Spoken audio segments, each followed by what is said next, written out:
drawing together, because these are both sketching and painting tutorials, or a chance for us to practice both our sketching and our painting together. I am keeping the drawings relatively simple. You can kind of see the general idea of what we're going to be doing here. These are just quick thumbnail sketches, if you will, that I was working on yesterday to design the little composition that I'm going to be creating in line and wash. So you can get a pretty good idea of the drawing, the step-by-step drawing process that I'm going to be taking you through in just a tiny bit. But I am a huge believer in progressing and continuing to work on both our freehand sketching skills as well as our painting skills, or, if you're into colored pencil and that's the way that you like to develop your color work and all that kind of stuff, then, there's the color and there's the line work. And I'm a huge believer in that drawing is the basis for all kinds of art. So this is why I share what I share, and I continue to teach the way that I do, is to encourage you to continue working on both. And of course, sometimes we do work on projects where we do use tracing grids or whatever the case may be to create and prepare our preliminary outline sketch on our watercolor sheet, because for that particular project, maybe we're focusing more on developing our ability to paint, to use our painting medium better, to develop hue and value through color. And that is perfectly fine as well, because tracing and grids, it's just a tool that we can use as artists to help kind of speed up certain parts of the process that we're not looking to practice with that specific project, so that we can focus more on the parts that we are looking to, increase our ability with that particular project. So there are cases where I do trace over the photo, but those are the cases where I'm focusing more on developing my painting skills more than my drawing skills. But that doesn't mean that I'm not behind the scenes having sketchbook practice where I am focusing on my drawing. So I hope that makes sense. Every single project has its specific objective on skills and things that I'm trying to practice. All right. Okay, so we're going to get started in just around 4 more minutes. I want to give people a chance to join in the meantime. I'm just going to be checking that I have sent this little reminder post to my community properly, that everyone received it. And I'm going to check on the link one last time. Welcome everyone. And if you have any questions for me, just go ahead and leave it in the chat. I'll definitely be explaining about my supplies and everything in just a bit. Let me know where you're joining from. Let me know how you're doing this holiday season. If you have any art projects that you're working on, I would love to know. Feel free to share in the chat. We'll get started in just a bit. Let me check on a few things here.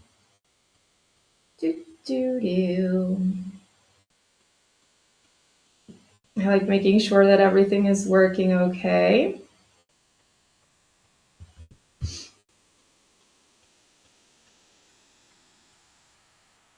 Okay. How's everyone doing? Okay. Everything seems to be working properly. Link has been sent out. And we are about to begin. Let me just have a last sip of coffee. If you hear me sniffling, I'm super sorry. I know it's kind of gross, but sometimes I get sniffly really easily as soon as it starts becoming a little bit cooler.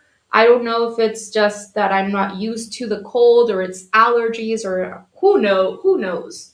But I live in a usually very warm, dry environment. And so when the weather starts to change, I get like this. Okay, so 2 more minutes, everyone. How are you doing? Welcome to this third and final line and wash holiday special class that I am sharing in this series.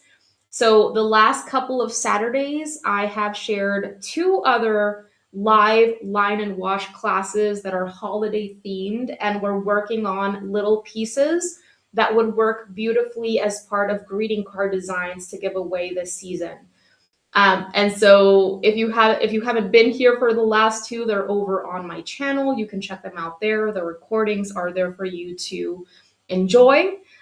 We first started with a line and wash mistletoe piece. So I shared how to draw and paint mistletoe. And then the second one was a kind of Christmas decorated doorway.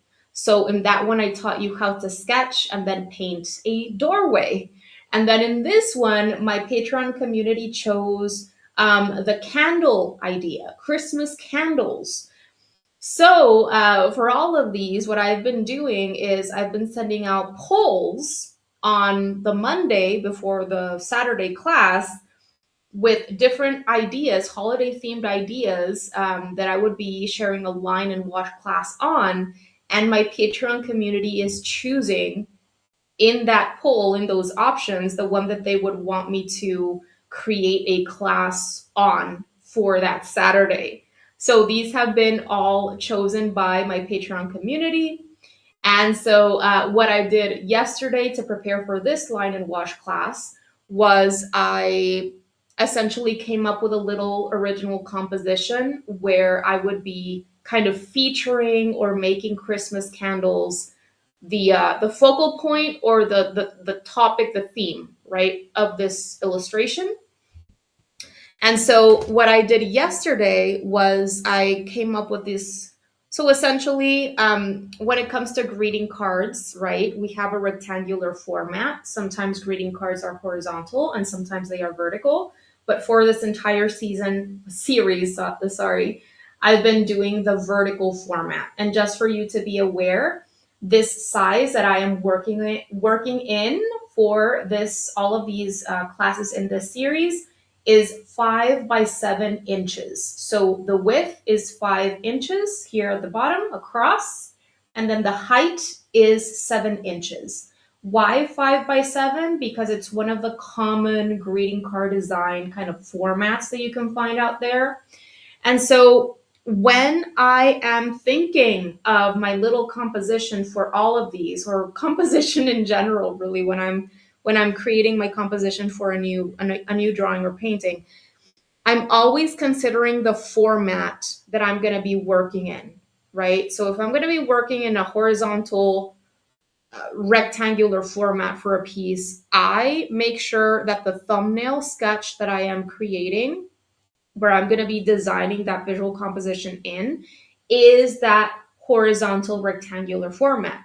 If I'm going to be working in a square format, then I make sure that my little thumbnail sketches have a square, right? I'm creating my thumbnail sketches in a square format. Why is this so important? Because you need to account for the negative space that you're going to be leaving around your little composition. Even if it's a landscape or something fuller that you're painting with a background and stuff like that, you still want to account for the negative space and the positive space. What is the negative space? The inactive areas, the areas where maybe there's secondary or tertiary supportive elements. And the focal point areas are those positive spaces where the main subject is taking up that area, right? Where the action is taking place or where the main subject is located. Those would be the positive areas, the positive space, the active areas, right? And everything else would be the negative space, the inactive areas. And so even when it comes to something like this, where it's relatively simple, we're not going to be adding too many things to the background and stuff like that. It's not a full piece. It's more of a simpler illustration. We still want to account for that format that we are going to be drawing or painting in, because if we don't account for the negative space, things can be cropped off the plane, or things can be very cramped, and or if we leave too much negative space, then the little elements are going to be kind of very small and lost in this vast sea of emptiness. And that is not going to look good either. So in some way, we should always be creating a balance between positive and negative spaces so that things act, so that the focal point has the amount of space that it requires so that it can actually be the scale. It needs to have a size that has a visual weight to it, right? That gives it the importance that it deserves so that the viewer sees the focal point immediately. But we still need to account for that negative space so that the viewer's eyes have a place to rest. Okay, so that is why it's so important to account for the format that you're going to be designing that visual composition in since the beginning. In this particular case, I want to make sure that I'm leaving enough space to create a little message at the bottom. So for all of these line and wash pieces, I've been adding happy holidays right here. Happy holidays, or maybe in one same line. Whatever message you want to add and however many lines you want to add that message in, you need to make sure that you're leaving enough space here at the bottom, right? So that's another thing that you want to make sure to account for. So yeah, so one little thing, just as a tip for you, if you don't have that much kind of practice drawing cylinders, which the candles are essentially cylinders, or if you don't have enough practice drawing leaves, just a little tip for you before we get into the freehand sketching, because we will be sketching right on the watercolor sheet, and I wouldn't recommend doing too much erasing on your watercolor sheet. So here is just a couple of quick tips. In terms of the cylinders, we need to make sure that these 3 cylinders look like they're being seen from the same perspective, okay? So this means that your top ellipses, and they don't have to be perfect ellipses, but make sure that these top ellipses for all 3 candles are very, very similar, if not the same, in terms of height versus width. Because if your ellipses, if one of your ellipses or 2 of your ellipses, they're very different from each other, maybe one is like this, super open, and then the other one is like this, those candles are going to look like they're being seen from different perspectives. Remember that this is the upper plane. Imagine it as being a flat upper plane in that cylinder, right? And if you're seeing all 3 candles from the same perspective, then you're going to be seeing a similar amount of their upper plane for all of them. So be careful with that. Remember that cylinders, they have, if we can't really see the bottom because they're going to be covered by holly leaves and berries, but these are cylinders, so you would have a curve here and you would have a curve at the bottom as well. Okay? This here, it's not a cylinder. This is not a cylinder. Okay? Cylinders always have a curve at the bottom. Right? Okay, so that's just a tip for you if you need help with cylinders. And then a little tip when it comes to the holly leaves, and something that I'm going to be doing in this freehand sketching process, is think of a normal, smooth, curved leaf, right? A normal leaf. And then what happens with holly leaves is that they have these little, not ragged, like teeth, pointy teeth around the edges, but they're not symmetrical. So yesterday I took time to research holly leaves because I wanted to make sure to draw them in a way that they actually look like holly leaves. It's so helpful to look for reference photos when you're drawing anything. Even if you're going to later draw things from imagination, look at reference photos first. But once you have that normal, smooth leaf, sorry, do this kind of thing.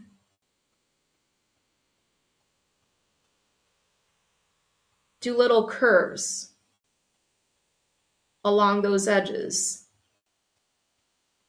And you can even draw the regular leaf lightly, super lightly with your HB pencil so that you don't really see that at the end, or you can erase it easily. But use that normal shape, that smooth shape or smooth curve, to kind of visualize the overall shape for the leaf. But then over that curve, just do these over that curve, the smooth curve, draw these smaller curves that are going in the opposite direction to create the illusion of the teeth in holly leaves. All right. This is what I'm going to be doing when I draw all of these little guys here beneath the candles, right? And that is it. Those are the two, I guess you could say, more challenging aspects. Hi, Jane. Welcome, Jane, and good to know. Thank you so much for sharing that you're from Nevada. It's always cool to connect with people from all over. Thank you for sharing, and welcome, everyone.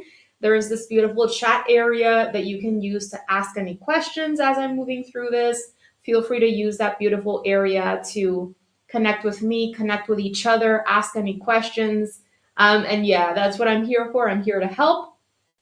So those are the two, I guess you could say, most challenging, at least in my opinion, aspects of this freehand sketching process that I'm going to be taking you through.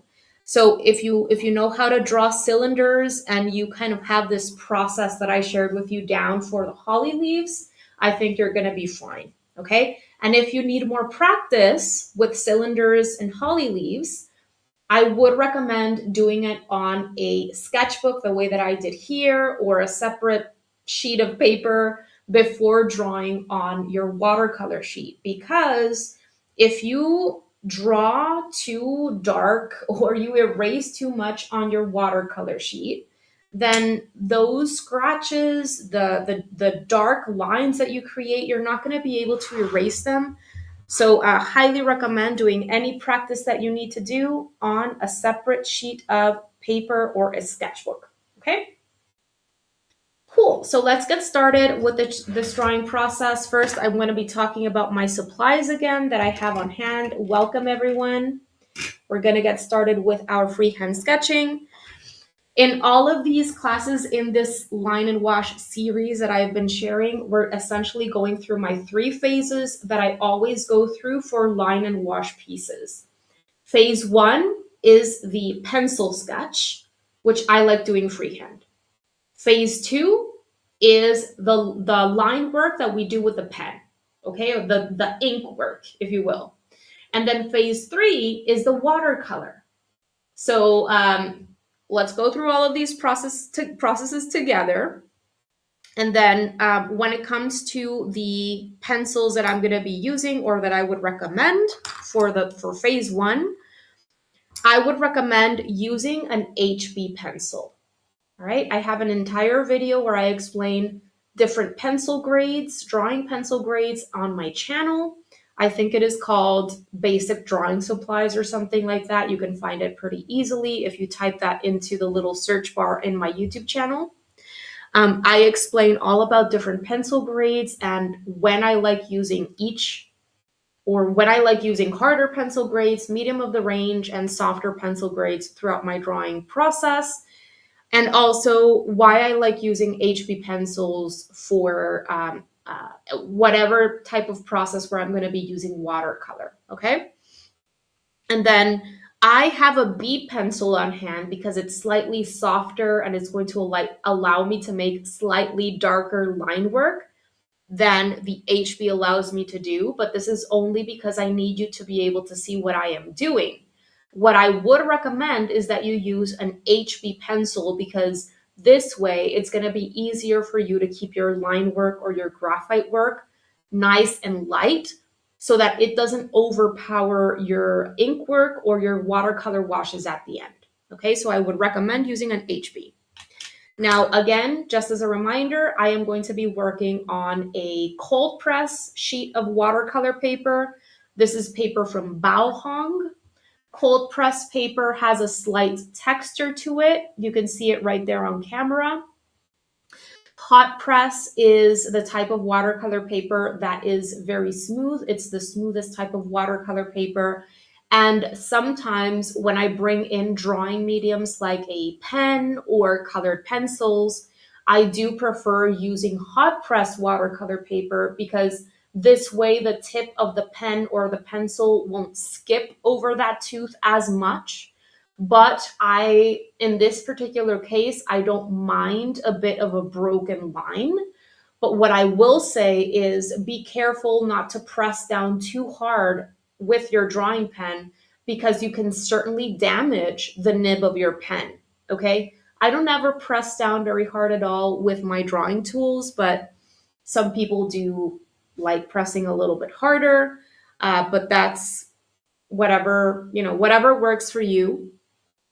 Now, aside from this, this is a 5 by 7 inch sheet that I have prepared myself with. And when it comes to the pen and ink, I'm going to be using a micron pen. This is a 0.5 tip size micron pen with black ink.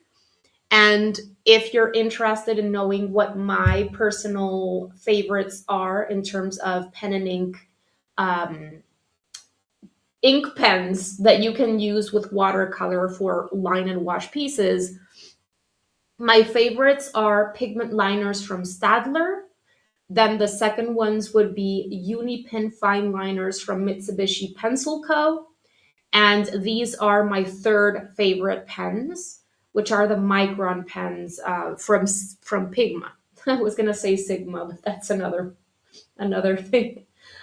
So when you're going to be doing line and wash, which you're combining your ink with watercolor, it's very, very important that you're using a drawing pen that has ink that is permanent and smudge proof. These three pens that I just offered a bit ago have ink that offers these two things. They're smudge proof, they're permanent, they're not going to budge or smudge when I paint over them, okay? Whatever kind of pen you're using, make sure that the ink has those characteristics. Now, I will say some artists like to do their pen work first, then the watercolor, which is what I like doing, and other artists like doing the watercolor, then the pen work after the watercolor. And those two processes tend to lead to different results. So neither is right or wrong or better or worse. It's just what you prefer doing and what will lead to the results that you personally enjoy. I will say that usually if you do the watercolor and then the pen and ink, and especially if you're being a little bit looser with the watercolor and you don't have any previous sketch that you've created for yourself, it tends to lead to more like loose, expressive, dynamic results. And doing the line work first and then the watercolor, there's a little bit more structure to your piece at the end, usually, okay? Now, aside from this, I'm going to be using this watercolor palette that has paint both from Daniel Smith and from Winsor & Newton. Sometimes I do combine brands when I am painting with watercolor, but I do make sure that if I am combining watercolor paints in one same piece, that the paint is the same quality. So I would never combine student grade paint with professional grade paint because sometimes student grade paint has more fillers to it. It's not as great quality. And then when you mix colors together, sometimes you get muddy colors and things that you weren't really expecting, bad things, like it's not that good. So just make sure that if you're combining paint, it's the same quality. Now, really, in terms of the Daniel Smith colors that I'm going to be using, I'm just going to be using Undersea green, which is very deep and dark. It's this green right here. And most of these colors are from Winsor & Newton's professional line. All of these paints I get via Amazon. And for me, where I live in Mexico, it's easier to get paint from Winsor & Newton. And so I can get some paint from Daniel Smith, but it's usually a little bit more expensive. And the colors that I can get here, at least at this point in time, they're more limited. So this is why most of these are from Winsor & Newton, but I really love Undersea Green from Daniel Smith. So this is a color that I sometimes continue buying and filling in my palette because I haven't found a green that I love as much as Undersea green from Daniel Smith. So I hope that that makes sense and that clarifies why I'm going to be combining two different colors. When we get into the watercolor wash part of this process, I will be swatching out the colors that I'm going to be using for you so that you can kind of choose what colors you're going to be bringing in and replace whatever colors you don't have with something that is similar. You don't need to use my same colors to arrive at great results. Just use something that is similar, okay? And finally, I have my container with clean water. The container is a little bit dirty, but the water is clean, I promise. Well, kind of clean. And then I have these 4 paintbrushes with me. I think these will be enough for the little color work that I'm going to be doing for this piece, but if I need any more, I'll let you know. This is a size 14 round brush from Royal and Langnickel's Zen line. These brushes are among my most favorite cheap brushes when it comes to watercolor brushes. This brush I've had for like 6 years. And when I bought this brush, it was, I kid you not, like $4. And it's still in great condition. And I'm not the type of person to take good care of my brushes or condition my brushes or anything like that. I just do the basics and the minimum. And so it just goes to show that you don't need super expensive brushes to develop your skills and create pretty great results. These 2 brushes are from Winsor & Newton's Cadmium line. They are both rounds. This is a size 8 and a size 6. These are also pretty accessibly priced brushes. And finally, this is from Princeton's Aqua Elite watercolor brush line, and this is a round in size 3. And all of these I got via Amazon. I think this one maybe I got at Michael's. I know that Michael's carries this line from Royal and Langnickel because I've definitely bought these brushes, or at least from this line, in Michael's, just not this one. I think this one I bought via blick.com. Okay, cool. So that's it in terms of my art supplies. As I said, I will be swatching out my colors once we get into the watercolor painting process. Hi, Patricia. It's so good to see you. Hey, everyone, and welcome. Hello, Alberta. Amazing, Canada. I've been to Canada once in my life, and it was so nice. Okay, so let's get started with the sketching.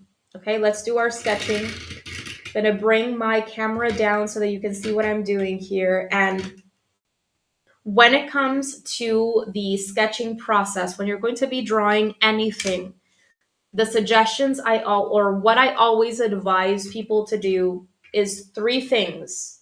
Okay. Number 1, work from large to small, general towards specific. Don't get overwhelmed or distracted by details in the beginning. Do those details later after shape, after size, proportion, all of that is looking okay. Then you can think about smaller shapes and details. Number 2, simplify whatever it is that you're drawing into simple shapes or forms.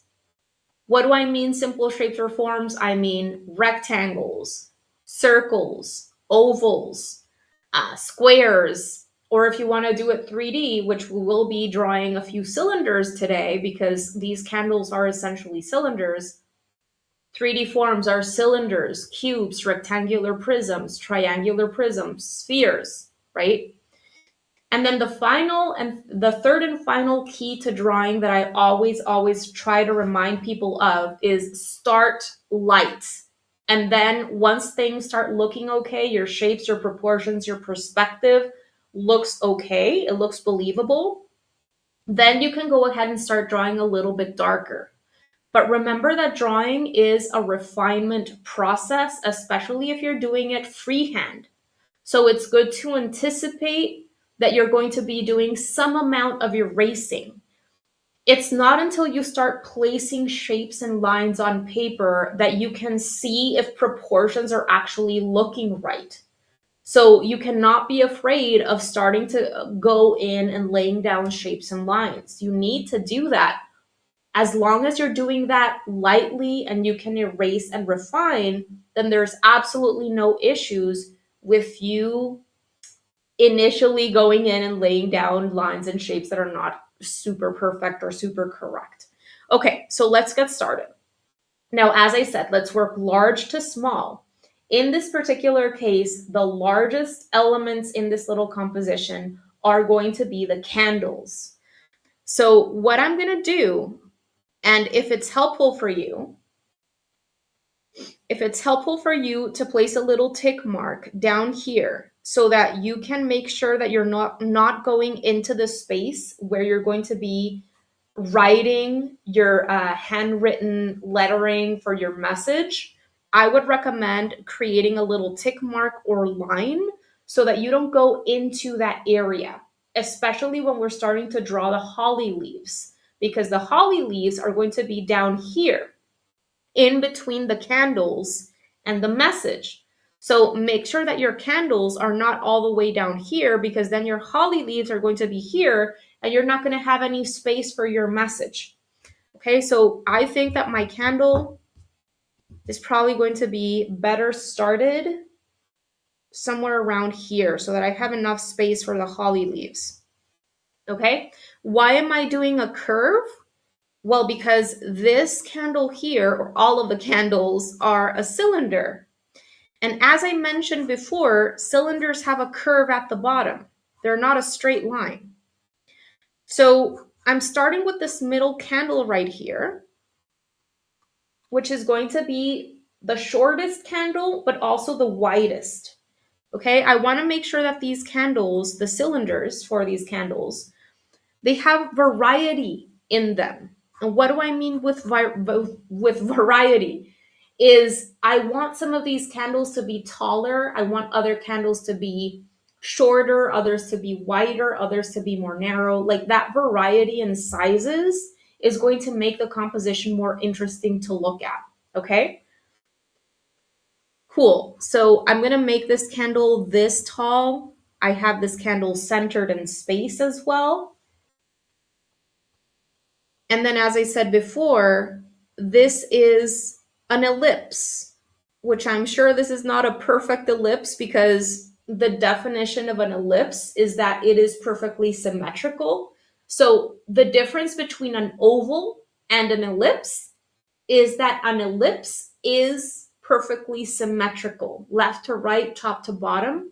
If in an ellipse you divided the shape into half, or four parts with a vertical and a horizontal, those four parts would be the same in an ellipse. Like that is the official definition of an ellipse.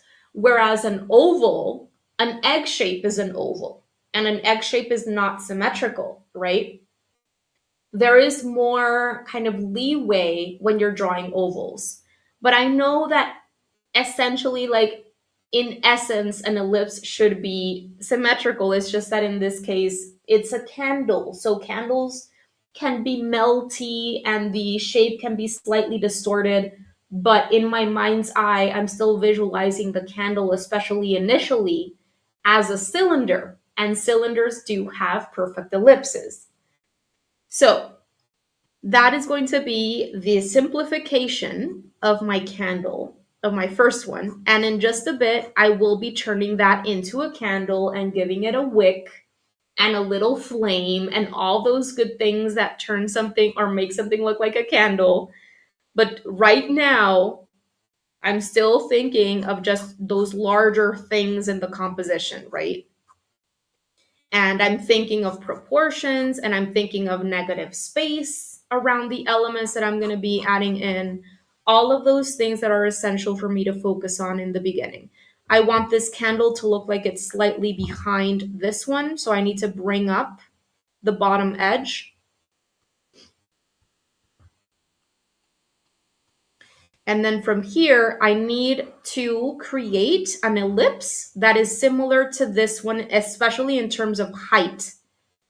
So what do I mean?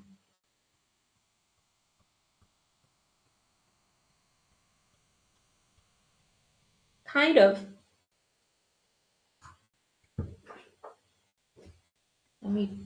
There we go. Okay. Okay. So remember that the height especially, not so much the width, because this candle is wider than this one. So the top ellipse is going to be wider than this one. But the height of your ellipses has to be very similar so that they look like they're being viewed from the same perspective. All right. Cool. Now from here, I'm going to do the third candle. And the third candle is going to be a little bit separate. I want a little bit of a distance between these two, but I want it to be shorter than this one and taller than this one. So you can start with your two verticals on either side. And this one is also behind this one, so I have to bring it higher up. So the bottom edge of this candle has to be higher than this one so that it looks like it's farther back. Now, most of these edges of the bottom edges of these candles are going to be hidden by the holly leaves. So don't worry too much about creating perfect curves, but just as an FYI, when you are drawing cylinders, this bottom curve should be similar to this top curve. Okay? Especially when you're drawing something that is relatively short and the same distance away from you, there is not going to be as much foreshortening, which is a story for another day. But I'm missing this top ellipse here, so I'm going to do trying to check to see that the height in my ellipses is similar, because I don't want to do a super tall ellipse over here and then mess up the perspective. Okay? So remember that your top ellipses have to have the same height for the perspective to look consistent. Okay? Let me know if you have any questions so far, because I know that cylinders can be hard to draw for lots of people. And visualizing this kind of thing is a skill. But it is important. It's very important that if you're trying to progress your drawing skills, perspective and 3D form these are fundamentals to drawing. And building up your skills and your understanding of these fundamentals will help you draw pretty much anything, because they apply to everything that you can draw. All right, awesome. So our cylinders for our 3 candles are in.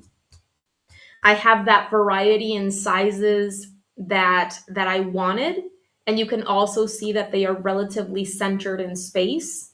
And it was easier for me to achieve the relatively centered look because I started with this one, which is centered. And then after this one was sketched in, I then drew the one on the right and the one on the left, stemming from the understanding that this one was centered. And then I ended up with a relatively similar amount of negative space over here on the right and over here on the left. And you can see how I have enough space over here at the top for the little flames that are going to be coming up, especially from this tallest one. And I have space down here for my holly leaves and some berries. Okay, so now let's go ahead and start drawing the little wicks. So the wick is coming out from the center of the ellipse, and I'm just doing a short line. And then from the top of the wick, I'm going to be drawing a little flame. And this is just like a drop of water.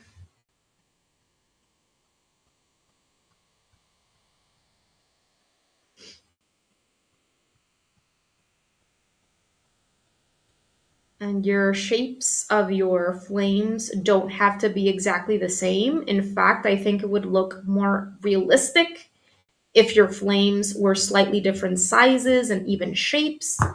You know, sometimes flames kind of curve differently because of wind and stuff like that. So you're maybe think of adding a little bit of variety in your flame shapes as well.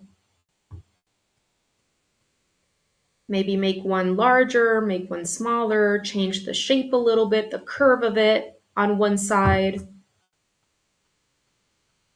I'm erasing with the soft graphite eraser. I love these erasers because they're super soft and they don't damage my watercolor paper.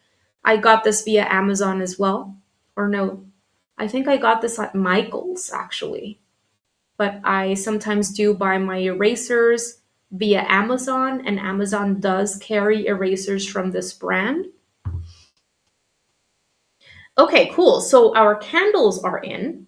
And also, if we want to make this a little bit more, looking like a candle that has been burning for a bit of time, then the cylinder is not going to be perfect looking, especially up here. So you can add a little bit of that irregularity created by the melting wax along the edges.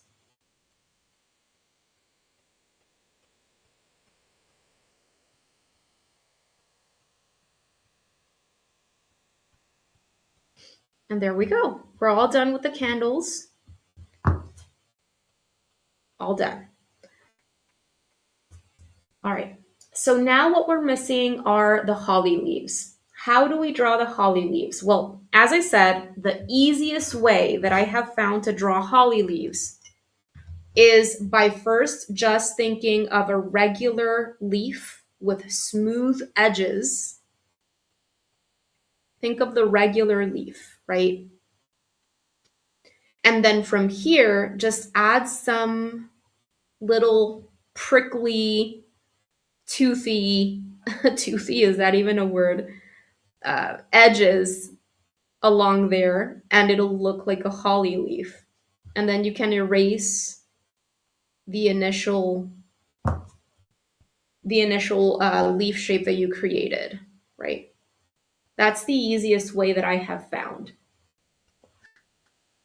So I want to add 5 holly leaves to this, okay? And they're not really going to be connected by a stem or anything. They're just going to be kind of thrown there right under the candles. And just like with everything else that I've been drawing, I want some variety in the leaves. How can I create variety in the leaves? Well, maybe some leaves are going to be a little bit smaller. Some are going to be a little bit larger, but also in direction. So when it comes to my leaves, I want one going in this direction. And you can see how I'm just drawing regular, smooth curves along the edges of that leaf. I'm erasing the sections of the candle that wouldn't be visible. Candles, right? So that's just the smooth leaf. And I'm just going to be doing that's the central vein. Before doing the irregular edges, the serrated edges of these leaves, I'm just going to add the smooth leaves so that I can understand the direction of the leaves that I'm going to be adding in before turning these into holly leaves, right? So that's another one. You can see how I'm thinking of shifting their direction. One is going toward one side, one is going toward another side. Okay? And then so those are 2, and then maybe I have one here at the back. Maybe it's smaller. And this one is going to look like that.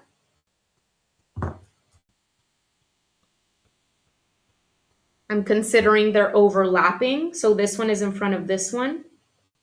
And I want to add two more. I definitely want one on this side. Maybe this one is going to be going out like that. Erasing this bottom edge of the candle. It's easy for me to erase because I've been drawing lightly. Okay. And then I'm just going to do one more leaf. So I'm observing how things are looking. Where would it look nice for me to have another leaf? I think down here would be a good spot for another one. Right there.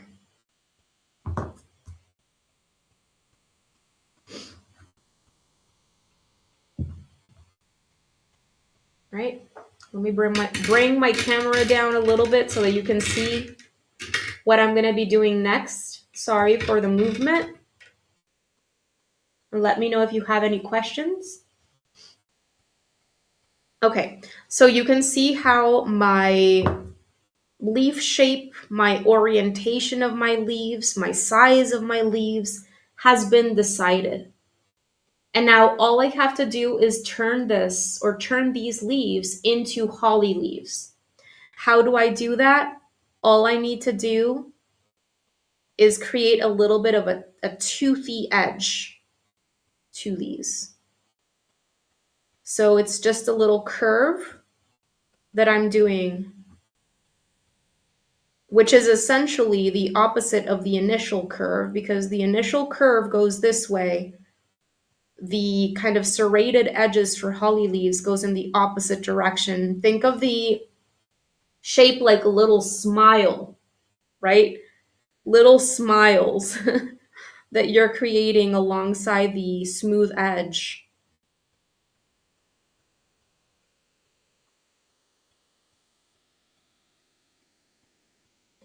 Okay, one over here.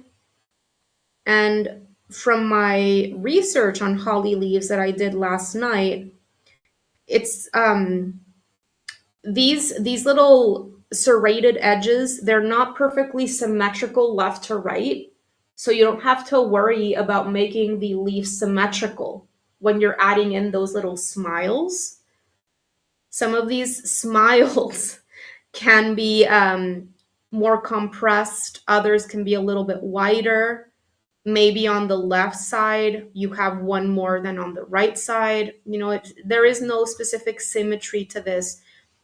These are not like maple leaves where there is a very obvious symmetry to maple leaves. It's not a perfect symmetry, but when I've drawn maple leaves before, there is a certain amount of symmetry to them. And then within that, there is some imperfection. This is not the same with holly leaves, or at least not the ones that I saw in pictures yesterday. There is not a perfect symmetry, so you don't have to worry about that so much.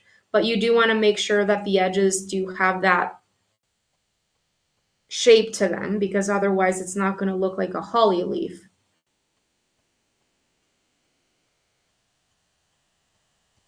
I'm just continuing to draw right over my smoother contour that I created before. And there you go. Now I have some holly leaves. Now, all that I'm missing, well, I'm missing two things that I want to add into this composition to make it a little bit fuller. One of these things are the holly berries. So down here, what you're going to do is just add a few holly berries.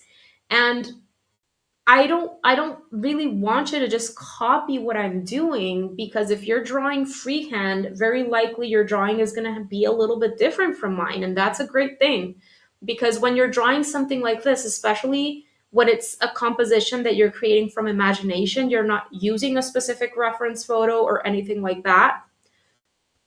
You're kind of seeing what is happening on your paper, and then you're deciding, okay, so it will look better if I added a berry over here, a cluster of leaves over here, whatever the case may be, based on what you're seeing happening on your paper, right?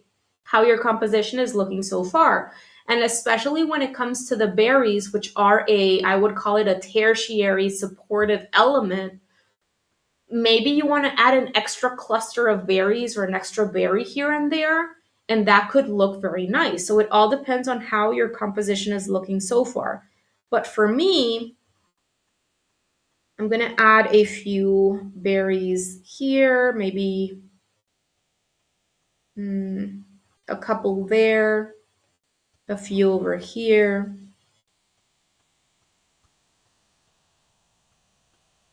Continue thinking of how your elements are overlapping. What is covering what up? That is going to be especially important in the next part of the process when we start doing our ink work. Because if we don't consider what's overlapping what, we can end up drawing over lines and sections of shapes that wouldn't be visible actually. So this is a great opportunity for you to kind of understand what is in front of what. For example, if this leaf here is in front of this leaf, I have to make sure not to go and complete this shape because that section wouldn't be visible. And the thing with the pen and ink is that it's permanent. You're not going to be able to go in and erase. So you do want to understand what is covering what up. I think that's enough because I also want to add a few pine tree leaves back here.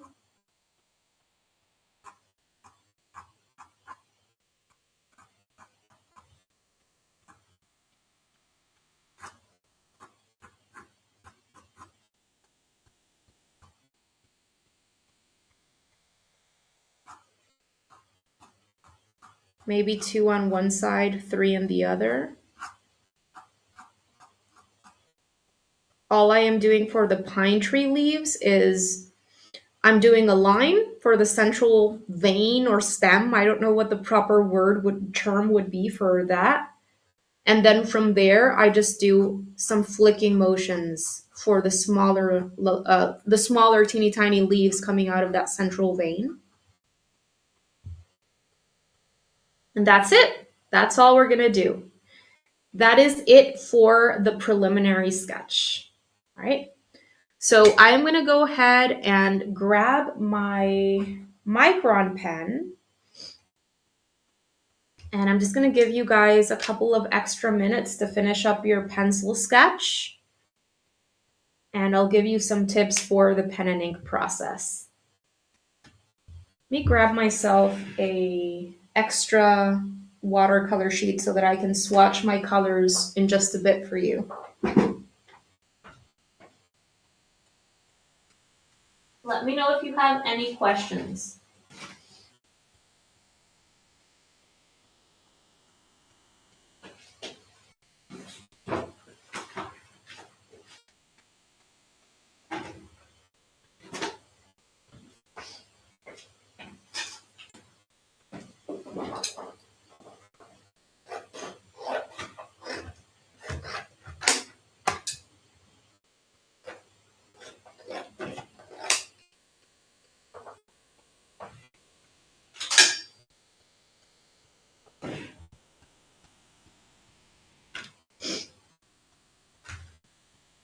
How is everyone doing?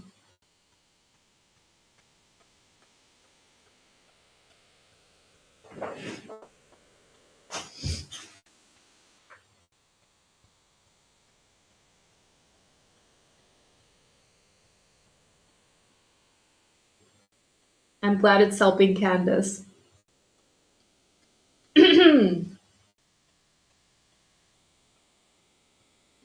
Let me see if I have any questions anywhere.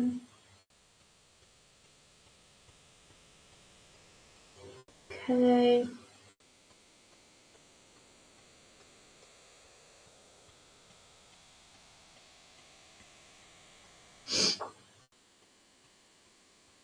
Hi, Color Pascal. Welcome.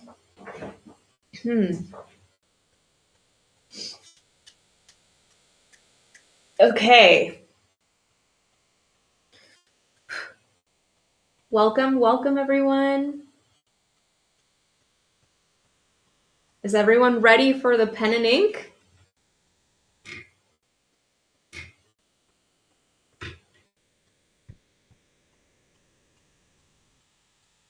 Sorry for the movement. I'm working with a flexible arm here so that I can move my camera up and down as I go. Oh, one little thing. If you have a kneadable eraser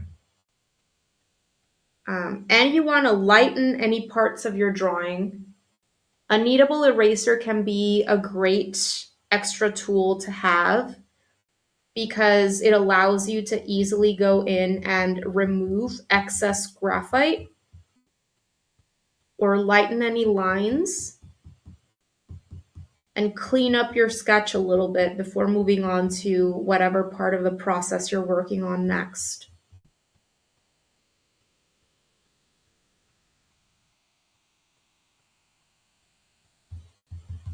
You can see how graphite collects there on the tip where I've been kind of dabbing. Some artists like turning their kneadable erasers into a little burrito or more of a cylindrical form. And then they go like this. Sometimes I find that that lightens too much of my drawing, so I like being a little bit more kind of controlled and just tapping with a section, but you know, whatever works for you is fine. All right, let's get started with the pen and ink. So line and wash, which is what we're doing today, it's mixed media, right? We're combining two mediums. Mixed media is simply when you combine two or more mediums in one same piece. And when we're combining different mediums, we want to make sure that we're not doing too much with all of the mediums that we're going to be bringing in, because the piece is going to end up looking very overdone, very overworked. And so something that I would recommend doing if you're going to be combining different mediums is asking yourself before jumping into the first, is asking yourself if you want one of the mediums to dominate or be the star of the show. If so, how are you going to make that happen? How are you going to use that special medium that you want to make the star of the show more than the other medium or mediums, right? You want to make sure that you're doing 60-70% with one, 30-40% with the other one. Or if you're using more than three mediums, it's more of a ratio. How much are you going to be doing with each? You know what I mean? So ask yourself that question, because I find that if you don't, you're just going to continue doing and doing and doing and doing with all of them. And at the end, you're going to end up with something that looks super, super overdone. And for this kind of line and wash piece, we want to end up with fresh, easy looking, or at least like it was easy for you to do, relatively fast for you to do. So, but if you continue adding and doing too much with the mediums that you will be bringing in, you'll defeat the purpose of this kind of piece. Okay, so I want to do like a 50-50 with each. I don't want to do too much with either medium. In this particular case, both mediums are, I would say, equally the star of the show. So I just want to make sure not to overdo it with either. Okay, so that's tip number one when it comes to mixed media in general. But specifically with pen and ink, what I would recommend doing is work, like keeping it moving, keeping it flowing. Don't stop when you've started doing or tracing over that line. Keep it flowing, because if you stop and hesitate, you're going to end up with stop and start marks where the ink flows down the tip of the pen and it creates a little dot there, right? And you're not going to be able to get rid of that because it's permanent. Ink is permanent. So I'm going to start here with the outer edges of my forms. I'm trying to start large to small, but oftentimes when I get into the pen and ink process, I start kind of working on smaller shapes and details, but uh, always kind of ask yourself, is this in front of this? For example, this back edge of this candle is behind the flame. So I don't want to go over the shape of the flame. If the flame is in front of the, if, it's, I cannot speak today. Sorry. If the flame is in front of that edge, you don't want to go over that line. So kind of take breaks when you're working on your pen and ink, observe, understand what you're going to be tracing over, and then keep it flowing. And then finish with what you're doing, observe, understand what it is that you're going to be tracing over next, and then start and keep it flowing. And so on and so forth. Okay? I'm going to trace over my flame.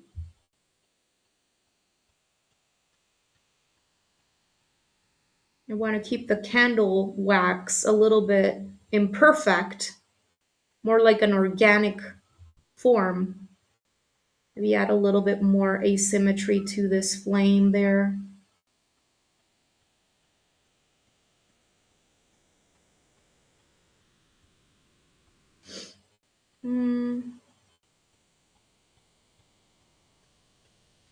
The wick.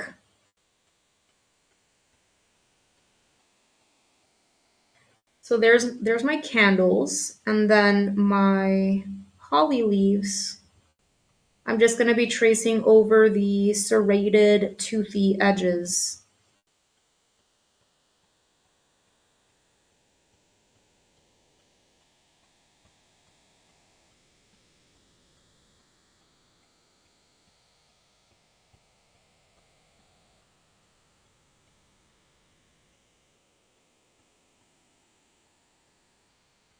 My lines are breaking a bit here and there because of the textured cold pressed. That's okay. I prefer a broken line to a thick, bold, super perfect line. Some imperfection can add a lot of interest and personality to your line and wash pieces. So don't be afraid of a wobbly line.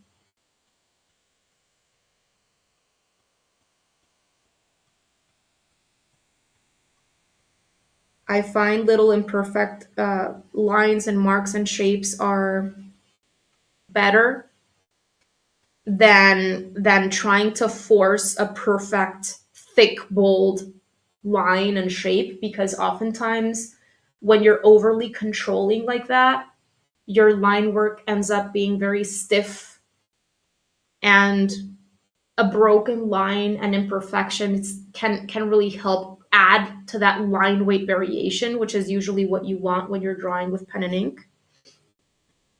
Oh, I'm missing this little edge for this candle, which we can see here at the bottom. If you have any questions, feel free to leave them in the chat. I would love to know how things are going for you. If you're struggling with anything, let me know, and I'd be happy to explain again. We're all here learning and growing. This is a judgment-free zone. Okay, the berries are in.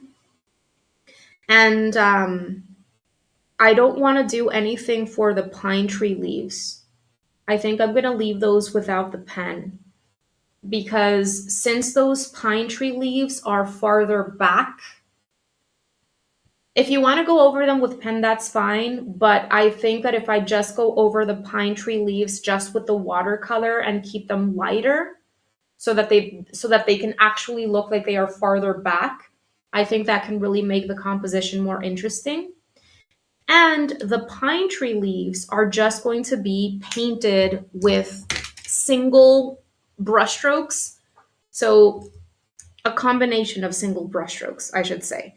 So when you're painting the pine tree leaves, all you're going to be doing with your green is you're going to be painting in that middle vein or stem. I don't know what the proper term is, but you're going to paint the middle one.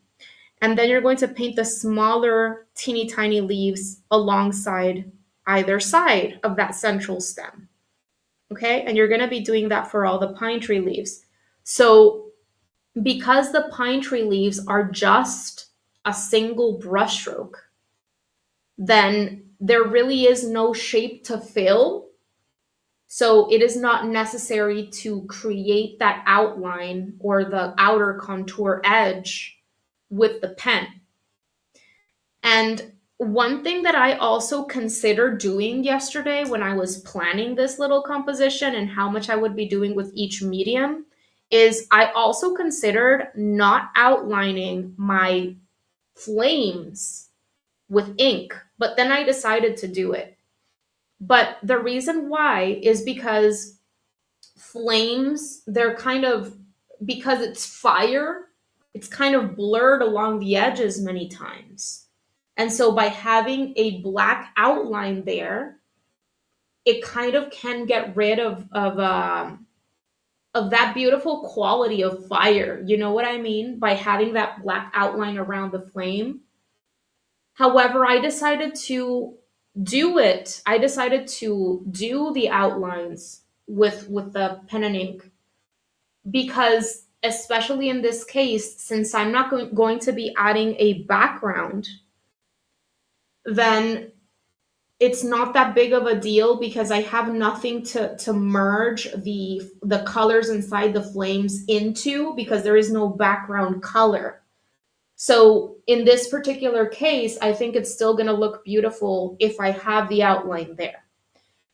However, if I were painting a flame, if this were actually a still life arrangement that I was painting with watercolor and it was a fuller piece with a background and all kinds of stuff like that, I would very likely paint a dark background color so that the lighter flame can really contrast against the background color.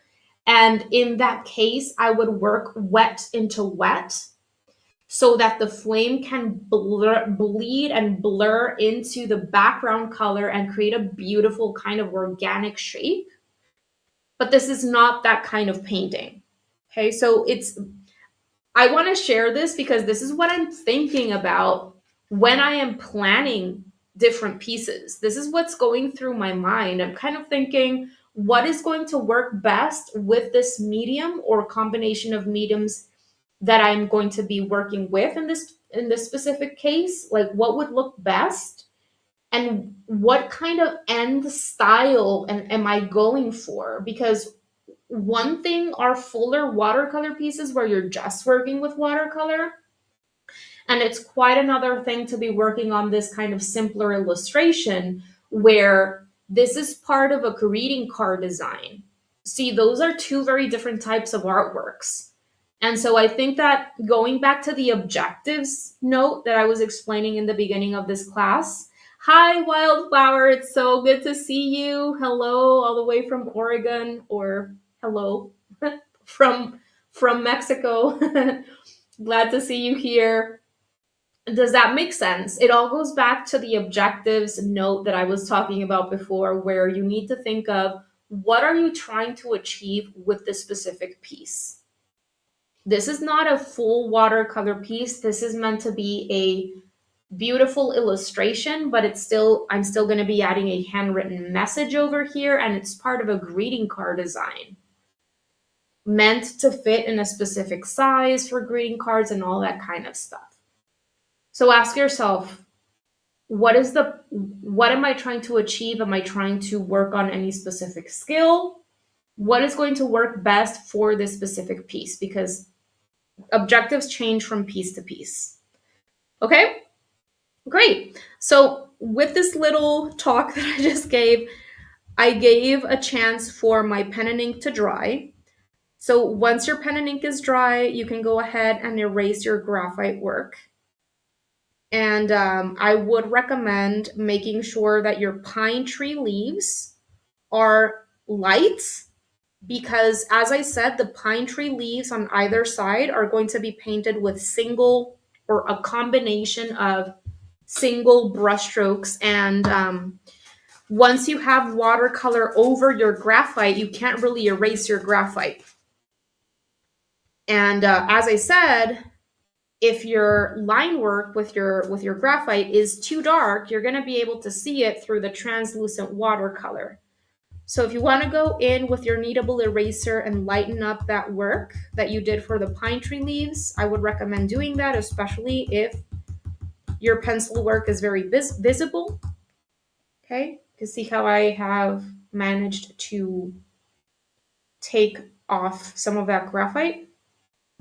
And we're ready to get started with the watercolor. So let me bring up my camera a bit so that you can see what I'm working with. And you can see as well, you can see how often I am taking my water and dabbing my paintbrush on my absorbent towel and all of this stuff that I am doing as I am painting with watercolor. Okay, just one sec.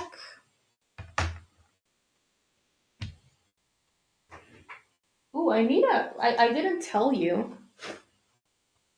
I forgot to mention this super important watercolor painting supply. Absorbent towels. Very, very important thing to have when you're painting with watercolor.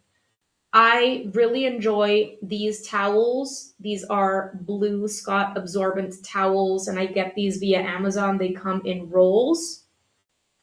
And the reason why I love these towels when working with this medium is because they are very thin and untextured. They don't have any texture to them like other towels do.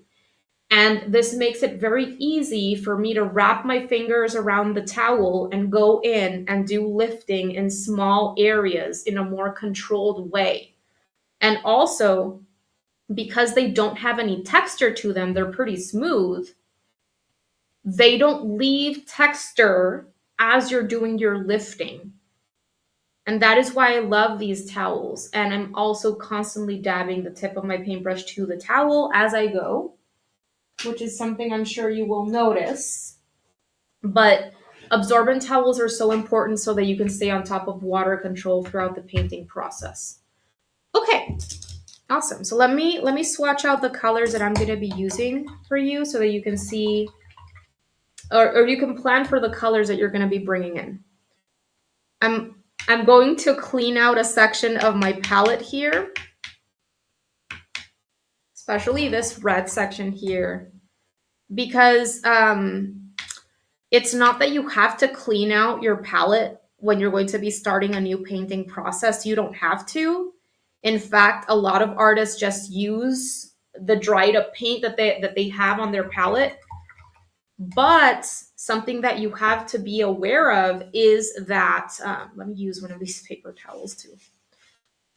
What you have to be aware of is that if you have a lot of colors that have mixed on your mixing area right here, you can certainly arrive at more of a desaturated or muted look when you're painting, which a lot of artists use desaturated, more muted colors, especially artists who are achieving higher levels of realism. Because in real life, 99.9% of the colors around us are desaturated. They're not fully saturated colors like the ones we see when we grab a color straight out of the pen or tube. So if I just take these colors straight out of the pen or tube, they're not going to look very realistic unless I mix them with another color, which is why it's so important to learn about color mixing. But what I'm getting at is for this specific piece, I'm looking for vibrant, more saturated colors, bright colors. And so if I have complementary colors, colors that are very different or opposite in the color wheel to the color that I want to use, and I have those colors mixing together on my palette, I can end up muting my red, muting my greens, yellows, whatever it is. And I can end up with colors that are muted. And right now I'm looking for brighter colors. So it's very helpful to work with a clean palette. Okay, awesome. So One important color that I'm going to be bringing in today is lemon yellow. And this is a cool yellow. So whatever cool yellow you have is perfectly fine. Let me swatch this out for you. Okay. That's lemon yellow. Another yellow that I'm going to be using, especially for the flame, is Gamboge or New Gamboge. And this is a warm yellow.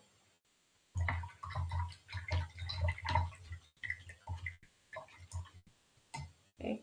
So cooler yellows are leaning a little bit more toward the green side of the color wheel, and warmer yellows are leaning a little bit more toward the red side of the color wheel. So warmer yellows are going to look a little bit more like an orangey, mustardy color, and lemon yellows are going to look more like more like a yellow you would see in a lime or a lemon, right?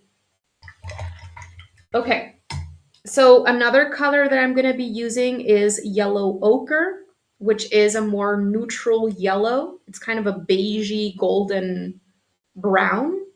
And a color that is very similar to yellow ochre is raw sienna. So if you don't have yellow ochre and you have raw sienna, go ahead and use the raw sienna. Okay. Another color that I'm going to be using is cadmium red, which is a warmer red. I really like using warmer reds, or at least middle of the range, not warm, not cool reds.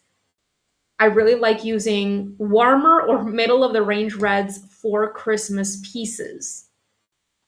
Cooler reds are not very Christmassy. Okay, so anything like alizarin crimson, carmine, anything that has the word deep in it is usually going to be cooler.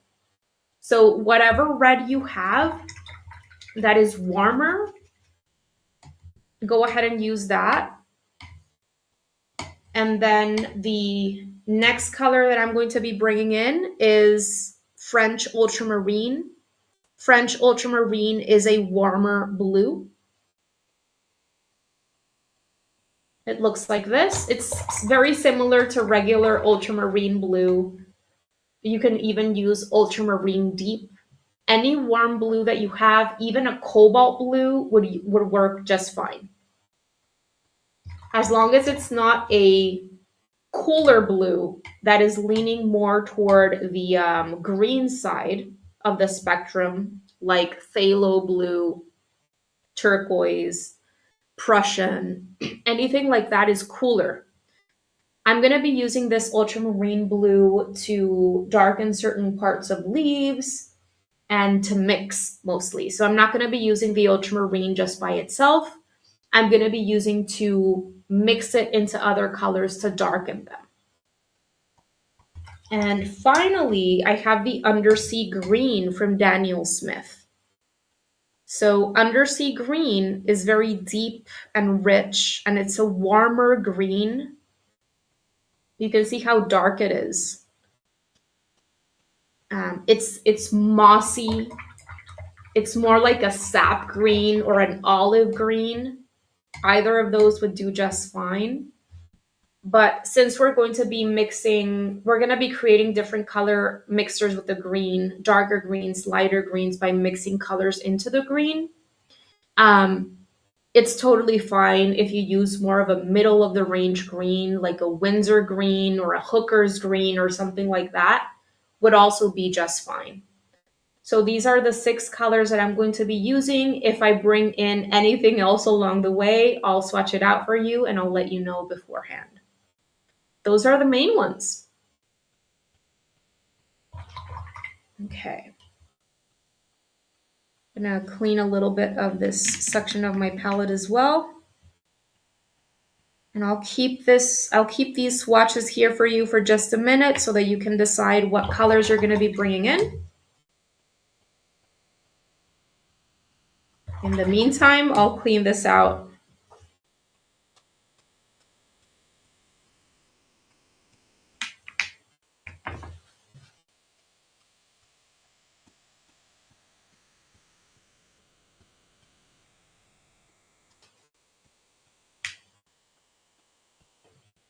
Let me see if I have any questions. Any questions at all?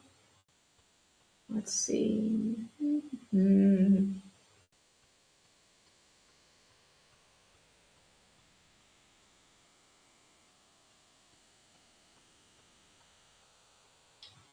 I don't seem to have any questions. Alrighty. Have a sip of coffee and we'll get started with the watercolor painting. How is everyone doing so far?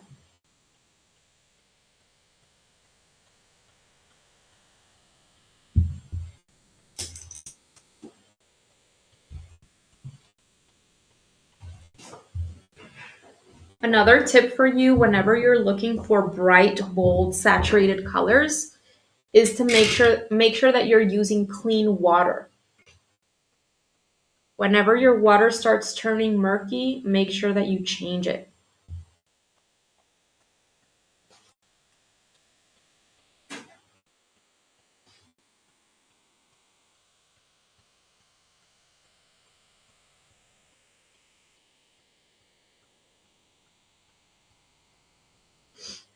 We're going to practice mixing complementary colors with this one. Look at that beautiful bleeding that happened right there when I was swatching my colors.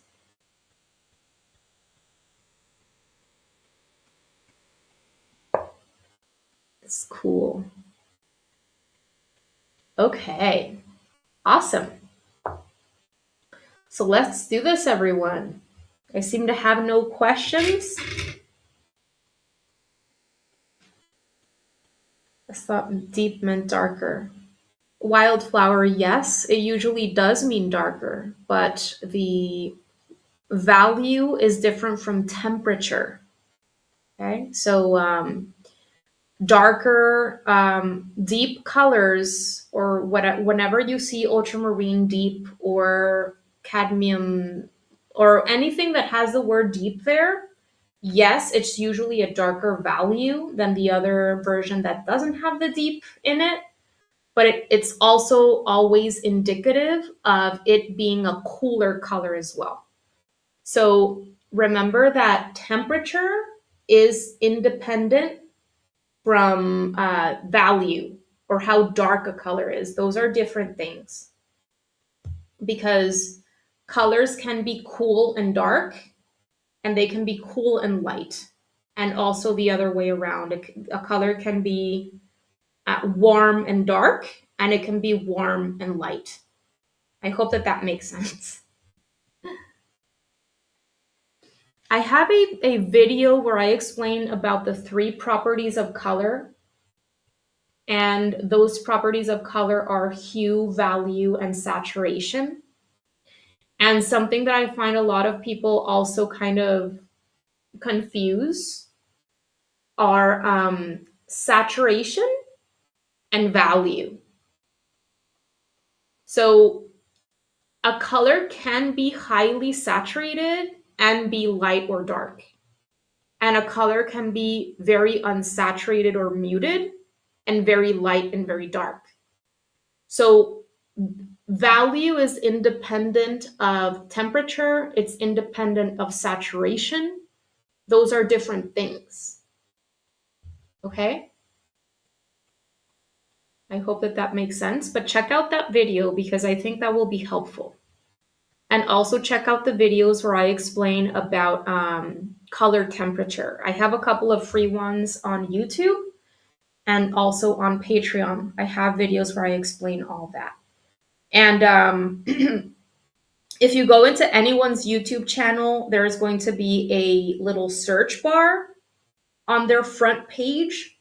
So whenever someone says, check out my video on whatever, whatever, if you go into their main YouTube page and you type into their search bar, you type in color temperature or color wheel or whatever they said, whatever little keyword they mentioned, the videos that they have on that topic will pop up for you. They will be displayed. Okay. Awesome. So is everyone ready to get started with the watercolor? third and final part of the process. And then after this, I will explain what I would do to add the handwritten lettering, which I'm going to be doing exactly like the handwritten lettering that I did for the other ones, so that these pieces can look like a little series. But yeah, we'll leave that until the end because maybe some people don't want to add any handwritten lettering, which is fine. Sometimes what I do is I scan my artwork and then I add the message digitally in Photoshop. I add the not the handwritten lettering. I add the letters or the message with a font that I like. Hi, Junia. Okay, so everyone seems to be ready. Let's do this, you guys. We want to keep this loose. We want to keep this fresh. So make sure to work swiftly. Don't spend too long fiddling with the paint after you've placed it on your paper. Try your best to lay down your colors confidently, and don't allow the paint to do its thing. There's only so much that you can control with watercolor, and that's a beautiful thing, in my opinion. So learn to work with the medium. I will say that for this particular piece, the candles are an off-white waxy color, so we need to incorporate the paper as part of the piece. When we're working with this medium, when you're working with this medium, white paint is not necessary, nor is black paint, but that's a story for a different day. Why? Because the white paper is standing in place for your very light values and white colors. So what you need to do is kind of plan for, yes, developing a range of values in whatever white object or subject it is that you're painting, because there is white fur, there is white feathers, white plastic, white ceramic, man-made materials, anything that is white or off-white. You need to plan for what are the lightest areas, because in those lightest areas, those are the areas where you want to have the paper shining through with a very small amount of paint, if at all. And what you have to paint are the shadows, the midtones, and the darks, so that you can create a bit of a cylindrical look, in this case, more of a 3D look, by developing those gray values in the midtones and darkest areas, and you leave the lightest areas uncovered with that paper shining through. Okay? All right, let's do this, everyone. So for this piece, I need a gray for the candles. So we can create gray in a few different ways. I usually avoid bringing in ready-made blacks for my grays that I need, because ready-made blacks such as ivory black, lamp black, Mars black, etc., they tend to lead to duller, flatter results. And when working with this medium, it's very powerful. It's very powerful to learn how to mix your own darks. And there's a variety of ways that you can do this. Many times, to create my grays, I like mixing together a brown and a blue. Many times I mix together ultramarine blue and burnt sienna, ultramarine blue and burnt umber, sepia. Sometimes I even mix another blue, like cobalt blue, into the brown. That, if you mix more or less 50% amount of each color, you're going to get a beautiful, vibrant gray. But there are other ways that you can create grays, and I would recommend exploring different gray recipes. For example, if you mix together complementary colors, meaning opposites in the color wheel, that will also give you a gray that you can work with, and another beautiful, vibrant gray. So in this specific case, we're going to already be bringing in the red and the green, and red and green are complementary colors in the color wheel. And as I said, complementary colors, when you mix enough of them together, you're going to get a gray. And another thing that I know is that by repeating colors in a piece, you're going to end up with more harmonious results.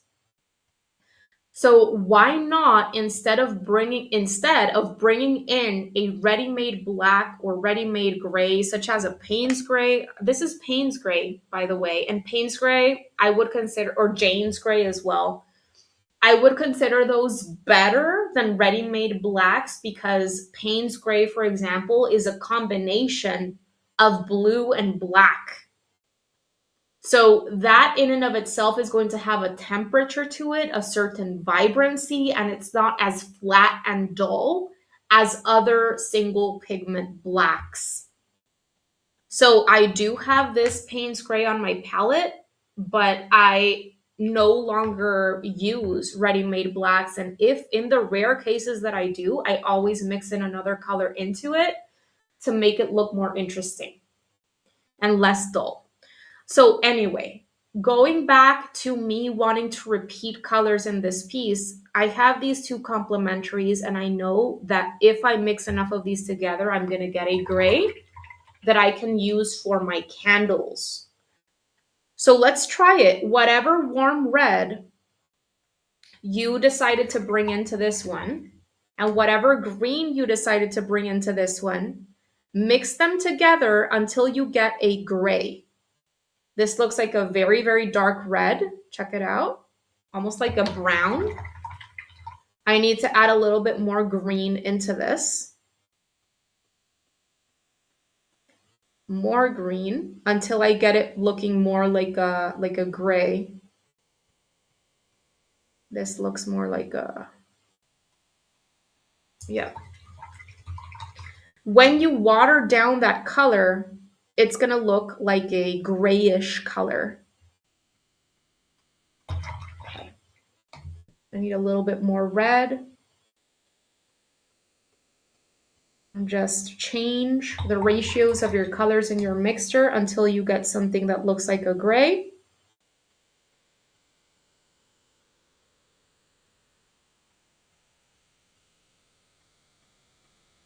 Okay.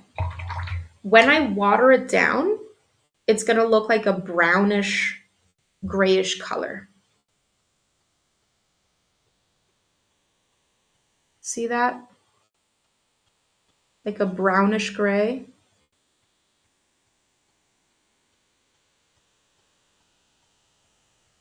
Depending on the green and the red that you are mixing together, your gray is going to look a little bit warmer or a little bit cooler. But essentially, when you water it down, it should look like a brownish grayish color. And to paint the candles, we're going to be using this initially, especially in a very watered down state. See that? This is the color at its most saturated and deepest and darkest. And then if I water it down, it looks like a grayish color. And that is exactly what we want. We're looking for a gray that has a temperature to it, not a flat, neutral, black looking color. Okay, so usually your grays can be cooler. They can look a little bit more like blue, depending on the colors that you're mixing together.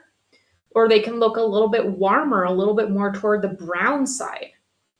Okay, so the grays that we're going to be painting these candles with, they're going to look a little bit warmer, a little bit more toward the brown side.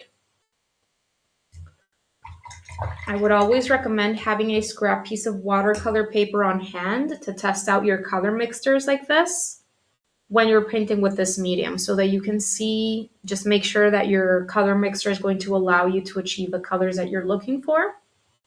And usually I just use the backs of other pieces that are very old or that I didn't like very much. And I have a bunch of these just cut up, ready on hand. Okay, awesome. So let's do this. Let's start painting the candles, yes, with our mixture. I am going to be using my size 8 round brush for this. but I would always recommend seeing what size of shape you're going to be painting and choosing whatever paintbrush you feel is appropriate for that area. Okay, let's do this. So these are cylinders, right? And we're doing this from imagination. So what I would do to create a little bit of a 3D look is darken the edges of these cylinders and leave the front section with the white paper shining through to create a little bit of that sense of roundness, of a curve, right?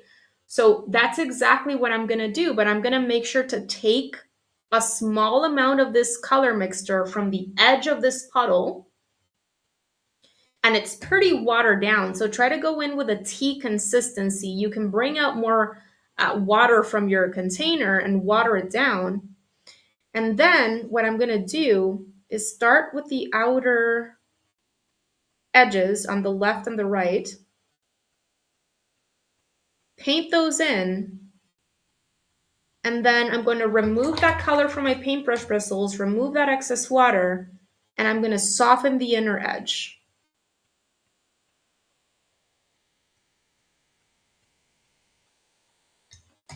And then if you want, you can take a little bit more of your color mixture from more of the less watered down section, and you can drop it in deeper shadow areas where shadows would be, to create a little bit more of that sense of roundness.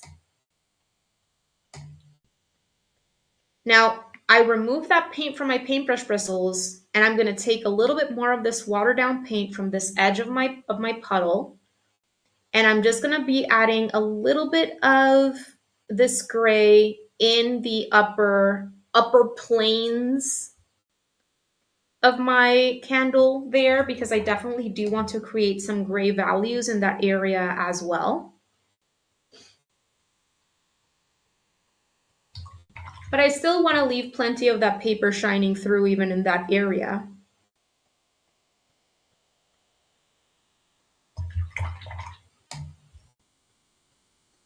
Softening some edges, okay? And I'm going to do exactly the same thing for the other candles. Exactly the same. But you can see how I left plenty of that paper shining through to allow me to create that local whitish or off-white waxy color. I didn't paint the middle section, and I left some upper sections over here on the top planes without any paint. And as the paint dries, it is going to look softer and lighter, because that's what watercolor does. When it's first been applied on paper, it looks darker. And then as it dries, it becomes lighter. But we will be approaching this little illustration in 2 layers. So after the first layer has dried completely, we will be going in and darkening some little sections here and there to add even more of a 3D look. And that second layer is also going to help us achieve a little bit more definition here and there. But I'm going to do the same thing for the other ones, starting with my shadow shapes on either side of the cylinder.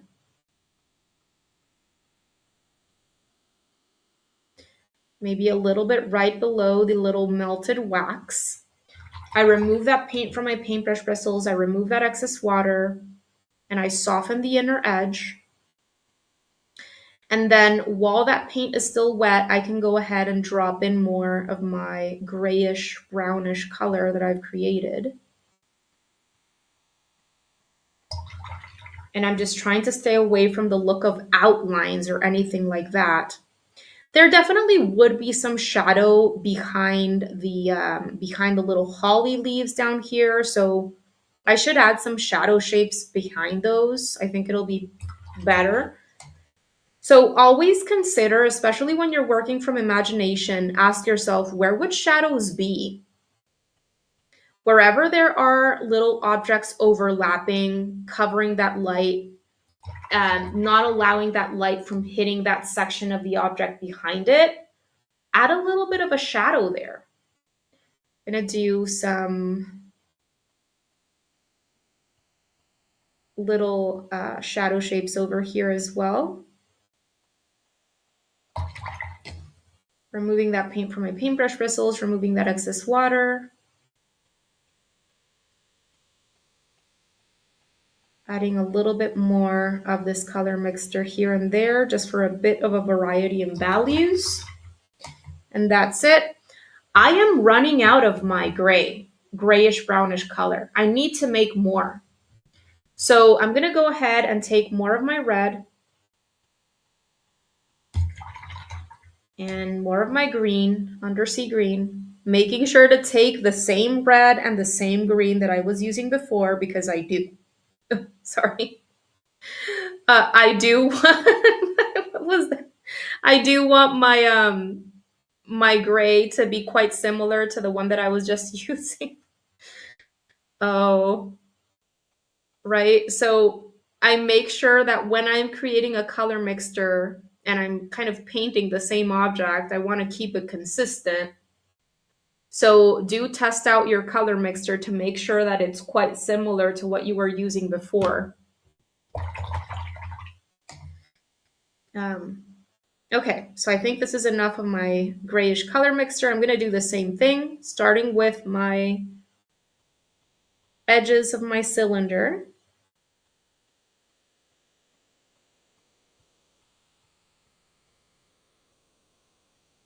Maybe some shadow shapes at the bottom. These are irregular, abstract shadow shapes, you guys, not lines or solid, blocky shapes. These are shadow shapes. Softening the inner edges while that paint is still wet. Taking a little bit more of my paint, dropping it into certain sections here and there.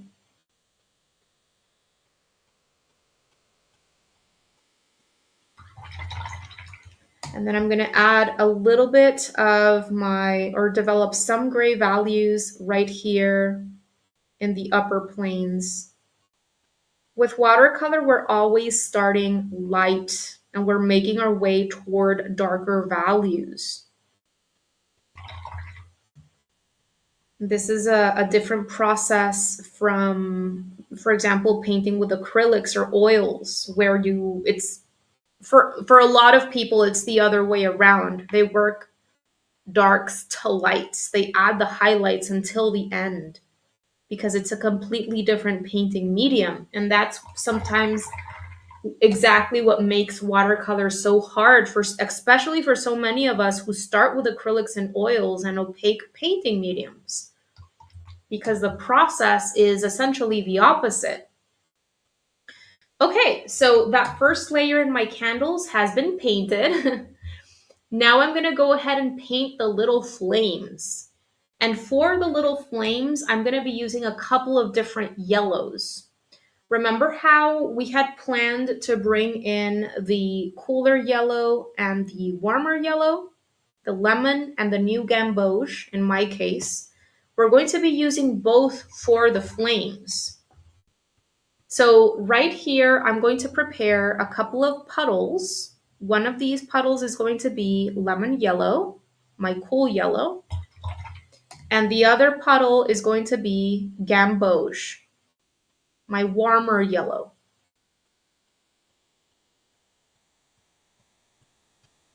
All right. And when it comes to the flame, we want the warmer, darker yellow to be in the center of the flame. And we want the lighter yellow to be around in the outer sections. And you know what? I think that we should create an even darker color. So why not create a third color mixture where you're mixing together your warm yellow and a tiny bit of your red for the centermost part of the flame, so that we can have 3 hues/values inside of the flame. Let me walk you through this again. Okay. So I've prepared 3 different colors for my flames. 3. Okay. One of them, the one that I'm starting with, is going to be plain lemon yellow, which is the cool yellow. That's the lightest one that is going to be in the exterior part of the flame, or the upper part especially. And then the medium color that I'm using for the flame is my warm yellow, which is the Gamboge in my case. And then I created a third darker color, which I'm going to be using in the center part of the flame, which is a mixture of my Gamboge and a little bit of my warm red that I'm going to be using for the berries and stuff, and that we just used for the gray color mixer. I need a little bit more red to darken it even more. See right there, more red. Okay, there we go. So I have three colors, lightest, medium, and darkest, that I'm going to be using in the flame to create that little sensation of fire, glowing fire. All right. And we're going to be doing this in 2 layers. So in this first layer in the flames, at least achieve lights to midtones. And then after the initial layer has dried, we can go in and darken the central section, which is going to be the red part.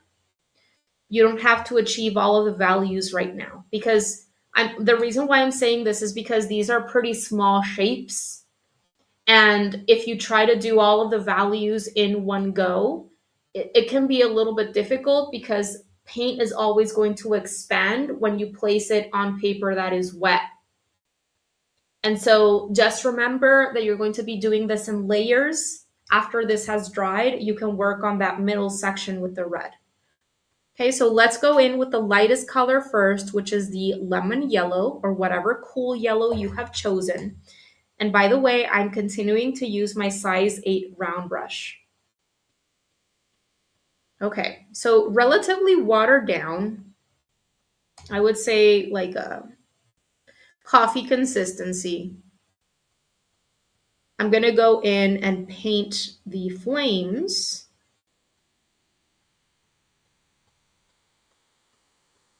And I'm going to paint a little bit outside of the line work that I created with the pen and ink.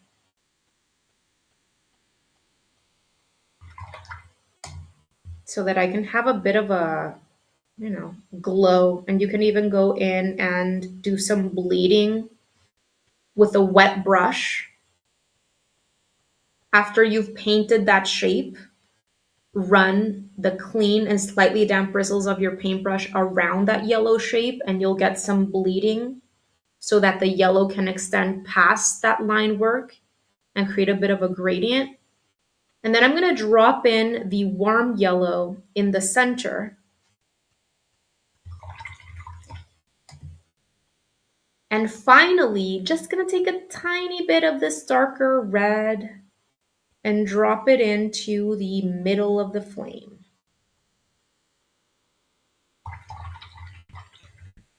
Okay, I'm going to do it again. I'm going to start with my lightest yellow. And by the way, the grays for the candles have dried. So I can go in with a clean and slightly damp brush, run my paintbrush bristles right along the edges of the yellow that I've just painted in to get a little bit of bleeding, so that I can have some yellow go over the gray for my candles on either side.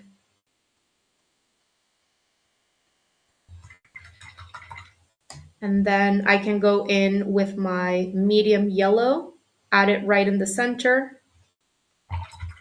And then I can go in with my third and final color and add it just a tiny bit in the center. Removing that color from my paintbrush bristles, removing that excess water, adding a little bit more of my lemon yellow onto my palette so that I can paint that first, because I'm running out. How are you guys doing so far? Did you have any issues creating your gray for your candles? I'm interested in knowing that, because Combining complementary colors is a bit more of an advanced color mixing method or strategy, but I wanted to share that with you because it's important that you know about color mixing and color relationships, and it'll help you with other paintings that you might decide to work on in the future. Okay, so my yellow is in. I'm going to add in the warmer yellow in the middle. And once that's in, I'm going to add in the darkest color, which has a bit of red in it, into the center part of the flame. So let me bring this closer to the camera. You can see how the colors kind of went outside of my line work. And that's kind of what I wanted for the flame so that I can create that kind of glow or blurred effect that fire has. Lose it a little bit. And you can also see a nice range in both hue and value already in the flame. But as I said, we're going to be adding a bit of a darker red value in the center part of the flame in our second layer after everything has dried.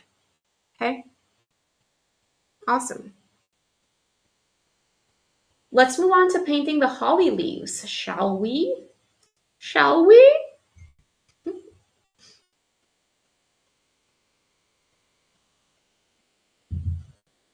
Okay. So for the holly leaves, I'm going to be creating a couple of different greens. I need a lighter green and a darker green at least. And it depends on the green that you have chosen to work with, because I am working with a very deep green. As is, the Undersea green is very dark. And you might be working with a green that is lighter. And if you're working with a green that is more of a medium value, then you're probably not going to have to add as much yellow into it to create your lighter green. In my case, because I'm working with a darker green, very likely I'm going to have to add more yellow to lighten it. Nice. Okay.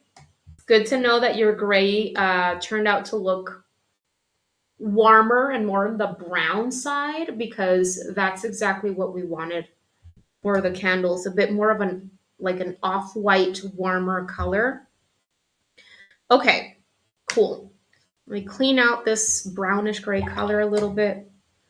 And so what I'm going to do is I'm going to create right here a couple of different greens. My darker green, which is plain undersea green. And then my lighter green is going to have the lemon yellow in it. So I'm going to add some lemon yellow into this green for my lighter version of my green. Can't see the difference too much on screen right now, but let me add more. Okay, there we go.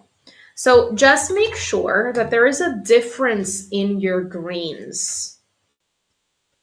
It's another good idea is to swatch these out so that you can see that there is a difference. So this is the lighter green that has the yellow in it. And this is the darker green. I think I need to add more yellow into the lighter green so that I don't have any issues creating that range of values easily, because I want to be able to create that lighter areas and darker areas easily and quickly. I don't want to have to go in and do layering, a ton of layering to develop those values. So lighter green and darker green. Making my lemon glow is a little bigger outside the lines. Awesome. Awesome wildflower. Okay. I think I'm going to switch to my size 6 round brush to paint my leaves, because these are, especially these smaller ones are, well, quite small for my other paintbrush that I was using. So just kind of before jumping into any new area, stop yourself and just ask yourself if the paintbrush that you have in your hand is appropriate for that area. Okay, you might want to change between paintbrushes as you move on with your leaves if some of your leaves are smaller. Okay, so I'm going to start with a relatively watered down tea or maybe coffee consistency, lighter green, making your way toward your darker color, remember. Okay, and I'm just going to start painting in my leaves one by one. And you can even leave little teeny tiny highlights because holly leaves are pretty smooth, and that can help you create that shiny, smooth look if you leave some highlights. But you can see how initially my green looks very pale, very light. I'm going in with a little bit more of my lighter green before jumping into my darker green for a bit of a middle kind of bridge value. And I'm just dropping that green in a very irregular way, just trying to stay away from the look of outlines. And you can see how dark that green is. See that? That's intense. So I'm just trying to develop some darker values here and there. And I remove that green from my paintbrush bristles. I remove that excess water by dabbing the tip of my brush on my absorbent towel. And maybe manually help those transitions just a bit without overdoing it or over blending, because if you over blend, you're going to flatten everything out. So if you're going to go in and get rid of any little textures, do what I did, just very minimally tap the bristles of your brush onto that little textured area that you want to get rid of. And most of the time that's going to be enough. If your paint is still wet, that's going to be enough to kind of get rid of that texture completely or make it less noticeable. Okay, cool. So I'm gonna do the same thing for my other leaves, but I'm gonna jump between these because if I paint this one in right now, I'm gonna get bleeding between my two leaves because this color that is still wet, it's gonna expand into the new area of wetness. So I don't want to do that. I'm gonna skip over to this leaf over here, starting with my lighter green.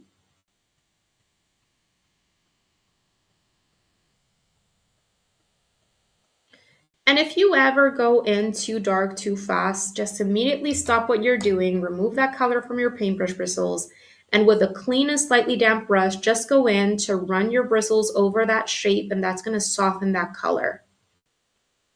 Okay, so I'm going to go in with the same light green mixture just here and there for a bit of a bridge tone, and then finally go in with a darker green to darken some areas. You can see how dark this green is when I first place it.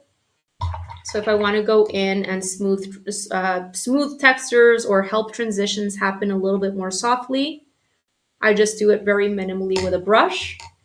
Make sure not to do too much so that you can avoid flattening things out, and leave that paint be.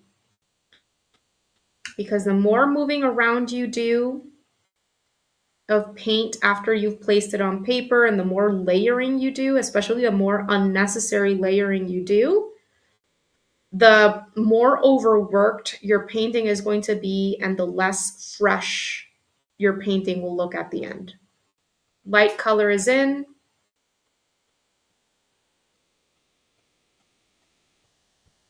There you go. A little bit of a bridge tone.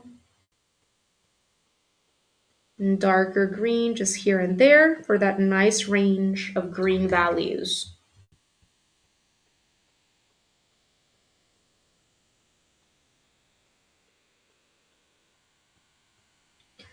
Okay, so the other two leaves in between, they are right next to leaves that I just painted. So if I am painting those in right now, I have to be extra careful. Should I paint them in right now or should I paint something else? We could start painting the berries, but I think I don't want to because I want to make sure to explain my colors well before getting into the berries. So I'm going to go ahead and paint in these smaller leaves with this smaller brush, and I'm just going to be very careful not to touch the wet paint.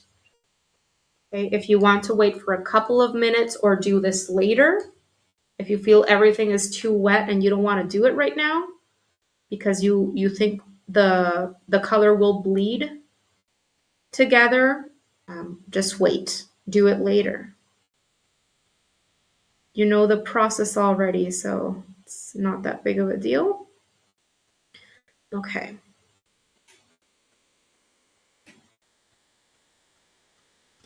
Going in with some darker green.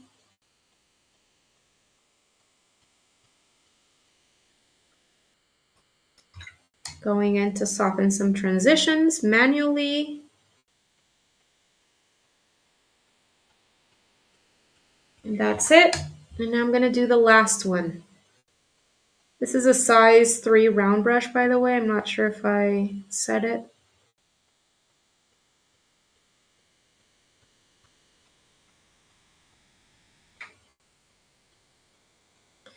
And a bit of darker green. The smaller the shape, sometimes the harder it is to paint. Okay, perfect. All right, so those are the holly leaves painted in. Now let's do the berries. Okay, so for the berries, this is where we're gonna be using the ultramarine blue. So to create a couple of values in the berries, we're going to be preparing two different red mixtures on our palettes. The lighter red, which is going to be plain cadmium red for me, whatever warm red it is that you chose. It's just going to be that single color. And then for the darker red, you're going to be mixing together your warmer red with your blue. In my case, I'm going to be mixing cadmium red and a bit of ultramarine blue into the red to darken it. So over here on my palette, this is cadmium red. And then over here, I'm going to make a second red puddle. And in this one, I'm going to be adding a bit of my French ultramarine. That was a lot. That is too much. I'm going to add more cadmium red into this. And you can see how I'm getting a purplish color, kind of a red purple. And this is the darker version of my red that I'm going to be using for the shadow areas to create a bit of a spherical look in the berries. See, it's kind of a red purple looking color. And the lighter red is this. Looks like this. Oh my God. Sorry. These are not blueberries. These are berries. Thank you for that correction. Red berries, okay? These are red berries. Holly berries. All right, so I need a smaller paintbrush to paint my berries. Okay, this is my size 3 round brush. Maybe you want an even smaller brush, maybe a 1 or something like that. Yes, thank you, Wildflower. So anything like a size 1, a 2, or a 3, I think would be fine. It depends on your size of your berries. But essentially what we're doing is we're going in and painting the outer edges of that circle for the berry, and we're leaving a teeny tiny highlight section somewhere in the middle. It doesn't have to be perfectly in the center of the circle. Your highlight can be a little bit off center, but remember that to create the illusion of highlights, that's essentially a spot of paper that you're leaving unpainted, right? So you need a smaller brush so that you can have more control as you're painting those berries. And yeah, so you can work around that little highlight section, if that makes sense. Let me bring down my camera so that you can see what I'm doing in these small shapes a little bit more clearly. Okay, so relatively watered down cadmium red, whatever red it is that you chose.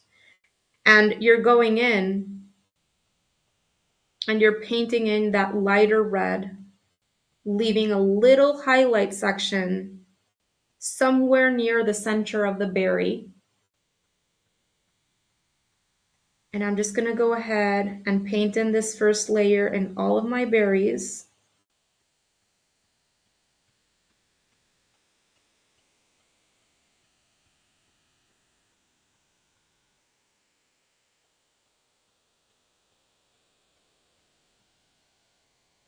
See how I'm leaving a little teeny tiny section somewhere in the middle unpainted so that it can look like a highlight.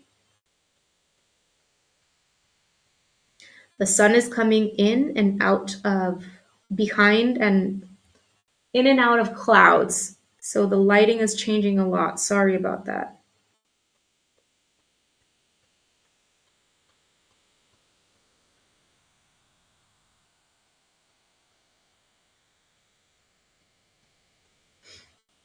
I'm trying to jump around. And this is just my lighter red. I'm going to be painting the darker red in just a bit. These shapes are so small that if I go in with my darker red immediately after I've painted in the lighter red, the darker red is going to expand and eat up the lighter red values. And I don't want that. So I'm looking for that paint to settle on my paper just for a bit before dropping in my darker red here and there. But again, we're going to be approaching this in layers. So there's absolutely no issue if your paint starts to dry, especially for these smaller elements. I'm going to take a little bit of the darker red, just a bit. Be very, very careful not to take too much, especially if you're placing it on paint that is still wet, because it's going to expand. See how fast that expanded? If you go in with too much water or too much paint, it expands quick. This isn't expanding as much because my paint here in this berry, it's already dry. So that's why it's not expanding. But whenever I place it on berries that are already dry or still wet, it expands and it eats up the lighter red value. Just be careful. Ultimately, at the end of the day, what we're trying to achieve is a few different values in each area of the piece, because it's through developing lighter areas and darker areas that we're going to be able to arrive at dimension, at something that looks like it's being affected by light and you see some shadows, which is going to, like, ultimately having that range of values everywhere is what leads to a realistic look, or at least a semi-realistic look. So this is why you need to think of how you're going to be developing lights and midtones and darks since the beginning of the process, especially if you're looking for mid to higher levels of realism in whatever it is that you're doing. Okay, so I'm going to allow these berries to dry because right now I can't really do anything else. They're too small, they're still wet, and we need to allow that to dry before we go in and paint any more shadows. Okay. All right. So all we're missing in this first layer is the pine tree leaves. And I would recommend using a teeny tiny brush for that. I'm going to be using, I think, a zero. If I find my size 0 brush, that is. I can be quite scatterbrained sometimes. Here it is. Okay. This is my size 0 brush. It's from the same line from Winsor & Newton, from my other 2 brushes that I've been using. And as I mentioned in the beginning of this process, we're just going to be painting the pine tree leaves with watercolor. We're not going to be using ink in those, so that we can create a distinction between what is closer and what is farther back. And let's try to keep the green values in these leaves maybe a little bit lighter than the holly leaves, so that we can also make those, like, push those back. Okay, so what I'm gonna do for the pine tree leaves is I'm going to create a couple of green values, but both of those are going to have yellow in them so that I can make those general values in these leaves lighter than the darker values that I want in the holly leaves. This said, I'm still going to go in and push some darker areas in the holly leaves. So there's that. But by making sure that I'm preparing color mixtures that both have yellow in them, I can make sure that at least I know that the colors that I'm preparing myself with to paint the pine tree leaves are lighter than the ones that I use for the holly leaves, because for the holly leaves, I was using the green just by itself and it looks like a darker green. But if I don't go in to paint the pine tree leaves with just the plain undersea green, then overall at the end, I think that's going to help me make the pine tree leaves look lighter, if that makes sense. Okay, so I'm just preparing a couple of green mixtures right here, and you can see how they're both relatively light looking. And that's what I'm going to be using for the pine tree leaves. Switching on back to my size 0 round brush. Taking a little bit of this color, maybe it's like a coffee consistency. And what I'm going to do is I'm just going to do the central vein or stem in one sweep. Taking a little bit more of my light green, and I'm just going to do the secondary little teeny tiny leaves coming out of that with a tapered stroke. Trying to make my strokes slightly curved, because if you make them super straight, that is going to look a little bit too stiff and unnatural. I'm just using my lightest green right now, and I will be going in with my darker green in just a bit. So there's that central vein. And now I'm going in with my same color, same lighter green color, to paint the tapered, smaller leaves along the sides of the central vein.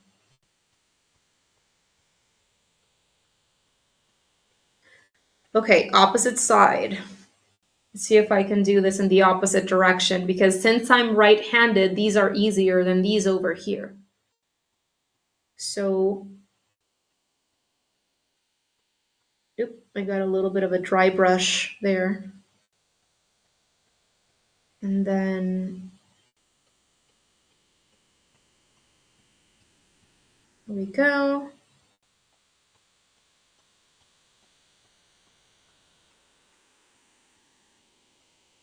Okay. Maybe I changed direction in this one a little bit for that variety. I don't want all of my pine tree leaves to be going in the exact same direction. Or I also don't want to create perfect symmetry left to right with my pine tree leaves. I think I don't want things to look too organized or patterny, which is one of the reasons why I added 3 pine tree leaves on this side and 2 over here. See how I changed that? Initially with my pencil, I was thinking of going in that direction, and now I'm going in this direction. Sometimes I do that because I'm seeing the only way you're going to know what something looks like is after you've painted things in and you've got to a certain point. And if you feel that doing things slightly differently or adding something extra even will help the composition look better, you can end up changing things. Okay? That's normal. That's to be expected. All right, how is that looking? I think that's okay. I don't want to add too many pine tree leaves. But okay, so since I've been painting wet on dry, the pine tree leaves are pretty much dry over here. So if I wanted to go in with my slightly darker green to create a bit of a range of values in the pine trees while not going too dark, I can go ahead and do that. So I'm just gonna go in and paint over certain sections of my lines, maybe add in a couple of extra little leaves going on either side, just to provide a little bit more depth to these leaves.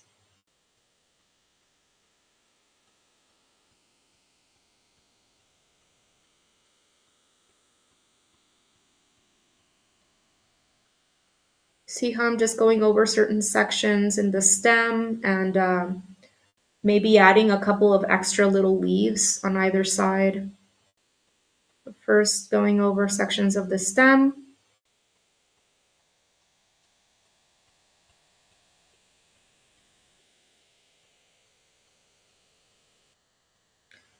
Sections of the stem.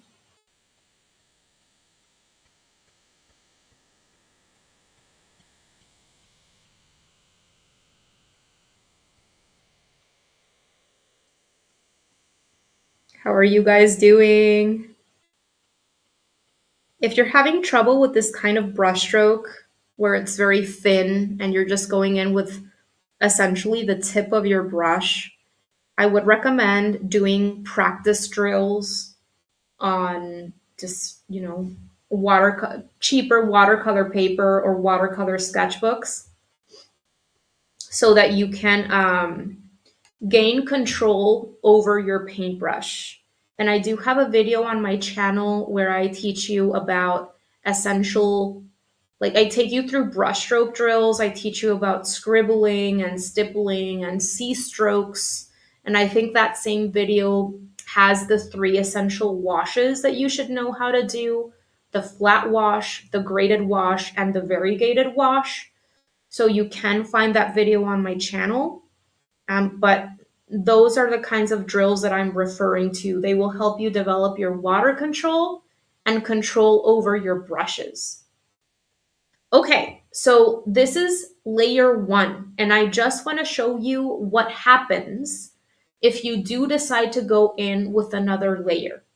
Because when you're working with this medium, a lot of artists just work with one layer. They would call this done as is, and they can arrive at beautiful results. But if you do decide to go for a little bit of a higher level of realism, you're probably going to work in layers. How many layers? Well, that depends. That depends on the level of realism that you're after, the style that you like, etc. But it is important that you allow each layer to dry completely in between before working on top of it, because otherwise you're going to arrive at overworked results very easily. So for this kind of illustration, I would usually approach it in 2 layers and that's it. I'm not going for super high levels of realism, but I do want to achieve a little bit more depth, a little bit more definition. And I think that by going in with a second layer, I'll be able to do that. But not everything needs a second layer. For example, I'm not going to be doing a second layer in the pine tree leaves because those are like supportive elements that I want to push back. I do want a bit of a second layer in the candles, the flames, in the leaves, the holly leaves, and the berries. So you have to know that this second layer is done pretty quickly, and I'm just painting in little teeny tiny shadow shapes here and there. And that is going to increase the range of values because things have lightened as we've continued on. And by increasing the range of values, things will end up looking a little bit more realistic, but we're just painting in little shadow shapes here and there, essentially using the same colors that we were just using before, the darkest versions especially, because now we have the lights and the midtones. And so we're missing the darker values, right? So all I'm going to do is go section by section wherever I want to add more detail, definition, dark shadow shapes. And all I have to do is create the same color mixture that I was just using for that area or element and paint in those shadow shapes. So let's try to do this in the same order if I remember it. So let's start with the candles, okay? What colors were we using for the candles? Our red and our green. So I'm gonna go in to create my grayish brownish mixture with my red and my green, my complementary colors. And I'm just gonna make sure to mix enough of these together until I get something similar to what I was using before. Remember to test out your color mixtures whenever you need to. Okay, I think that's good. I'm going to switch on, but I think I'm going to use my size 3 for the candles and the leaves, maybe even the flames, and then I switch on to the smallest one for my berries. Okay, so size 3 round brush, same grayish brown color mixture that I was using before, and see, check it out. All I'm going to do is create little abstract shadow shapes in darker areas, the deepest, darkest shadows that where it would make sense that deepest shadows would be. So right under waxy sections that are popping out, protruding, behind little leaves. And because we're painting wet on dry, you're going to be left with sharp defined edges around these shapes that you're painting in, right? So if you want to go in and soften edges, which you don't always have to soften edges, just remove that paint from your paintbrush bristles and soften the edge, whatever edge you're looking to soften.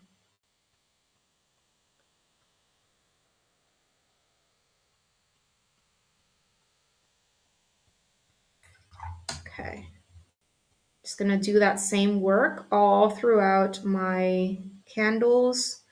I want to create a little bit of a concave hole in the wick area.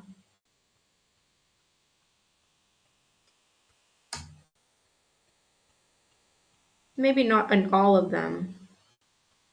Keeping everything loose. Just creating some shadow shapes here and there. I don't want to overly darken everything.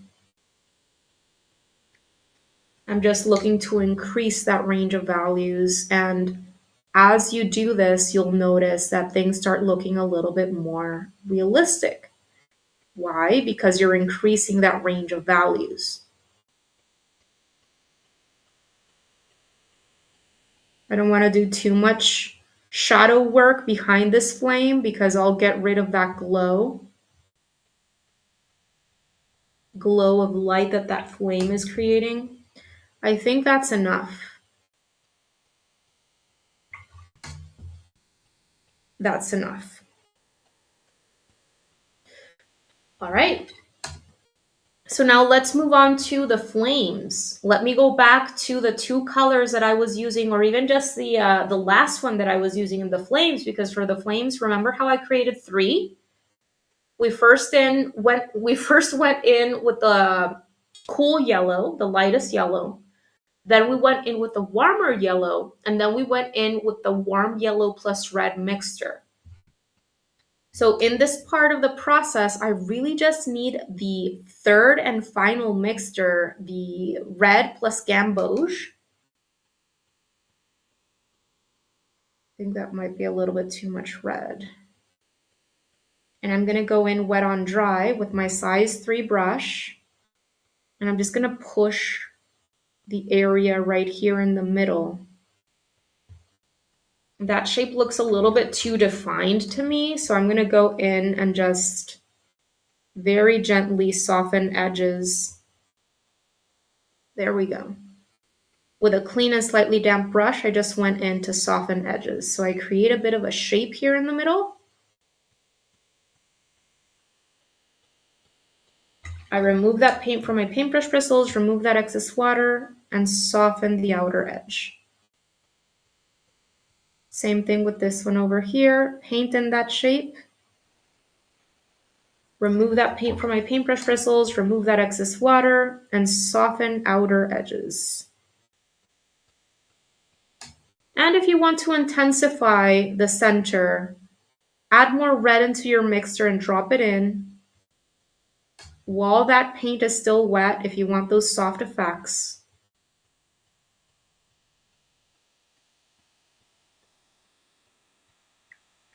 I think that's good. This looks a little bit too defined.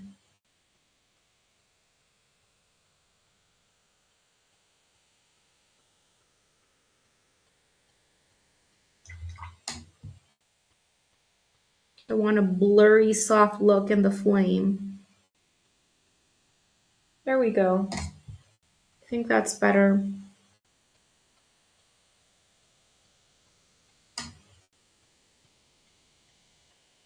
Let me know if you have any questions. We're almost done. And also, remember, I'm here to answer any questions that you might have. It doesn't have to be on this specific piece. Anything art related that you might want my input on, I'd be happy to help out.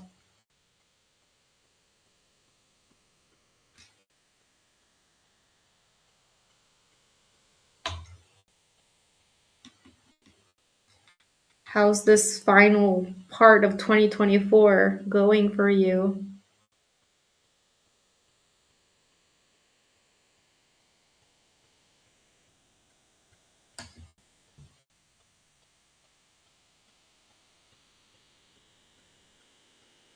See, I'm starting to be too finicky. I'm starting to do too much. I'm spending too long in one single area. That's not good. I'm gonna leave it alone. Okay, so moving on to the leaves. I'm just gonna be using my Undersea green. I'll place some plain Undersea green over here.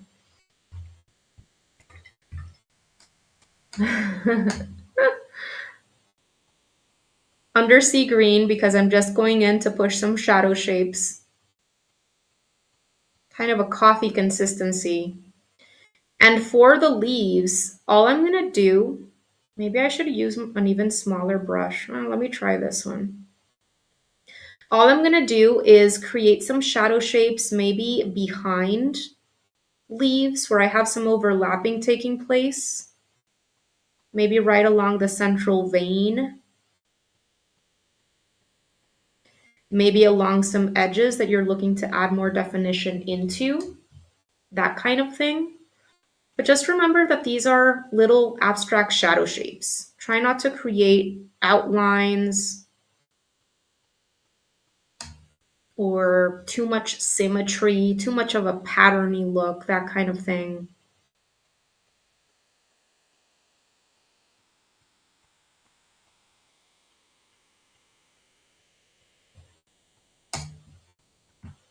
Softening.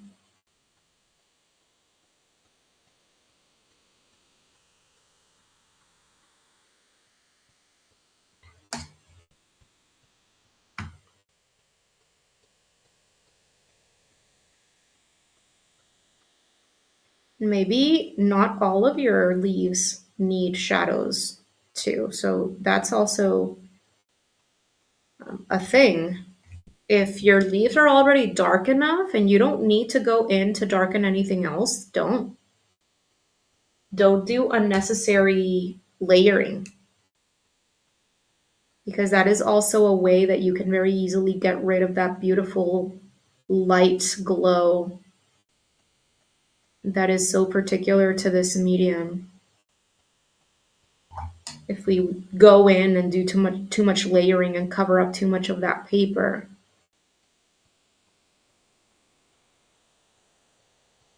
Just darken areas that you feel need darkening. Okay, that's enough work in my holly leaves. And now finally we have the berries. So for the berries, you're gonna need your second color mixture, your reddish purple that you created before. So if you need to make more of it, go ahead and make more. All we're gonna do is go in to push some darkest areas, maybe around the edges, maybe where you have overlapping berries and the berry in front is creating a shadow on the berry in the back, that kind of thing. Maybe not all of your berries need a bit of a shadow. So if you don't need a shadow, you don't have to go in and create it. Do make sure that you're using a smaller brush. This is my size 1. And I'm just gonna quickly go in to create some shadow shapes and we're gonna be all done. I will be sharing some tips for the handwritten lettering if you're interested in adding a message at the bottom.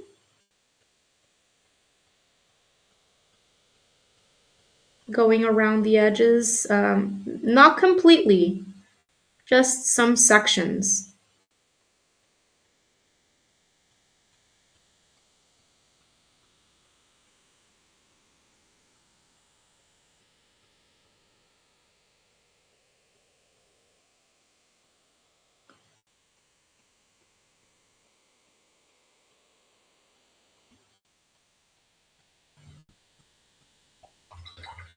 Um, Softening some little sections here and there. I feel like I want to go in after everything has dried and add in an extra bright red glaze, at least in some of these berries at the end, to liven up that red to make it brighter. Because I think that in many of these, the darker red kind of ate up the lighter red, and that got rid of the bright red effect that I was looking for. So when that happens, I allow everything to dry and I go in at the end with my plain, in this case, um, cadmium red, relatively watered down, but plain cadmium red. And I just add a little bit of cadmium red into the berries, and that is going to help kind of resaturate, if you will, the red in some of these berries. But I'll do that later after my value work has dried. I'll show you how to do that later if that happened to you as well. Okay, so everything is done here except for that light red wash that I'm going to be adding. And the little handwritten message that I'm going to be adding to this one is Happy Holidays. I've added the same message into all of these Christmas cards that I've been sharing in the series. And it's the same process that I'm going to be doing. So essentially, my tip for you, if you're going to be adding any kind of message, is to try your best to keep things centered and aligned, letters aligned, words aligned. And this is what I do to help me do that. So first, if I'm going to be adding Happy Holidays, what I do is I count the letters in my words that I'm going to be adding in the message.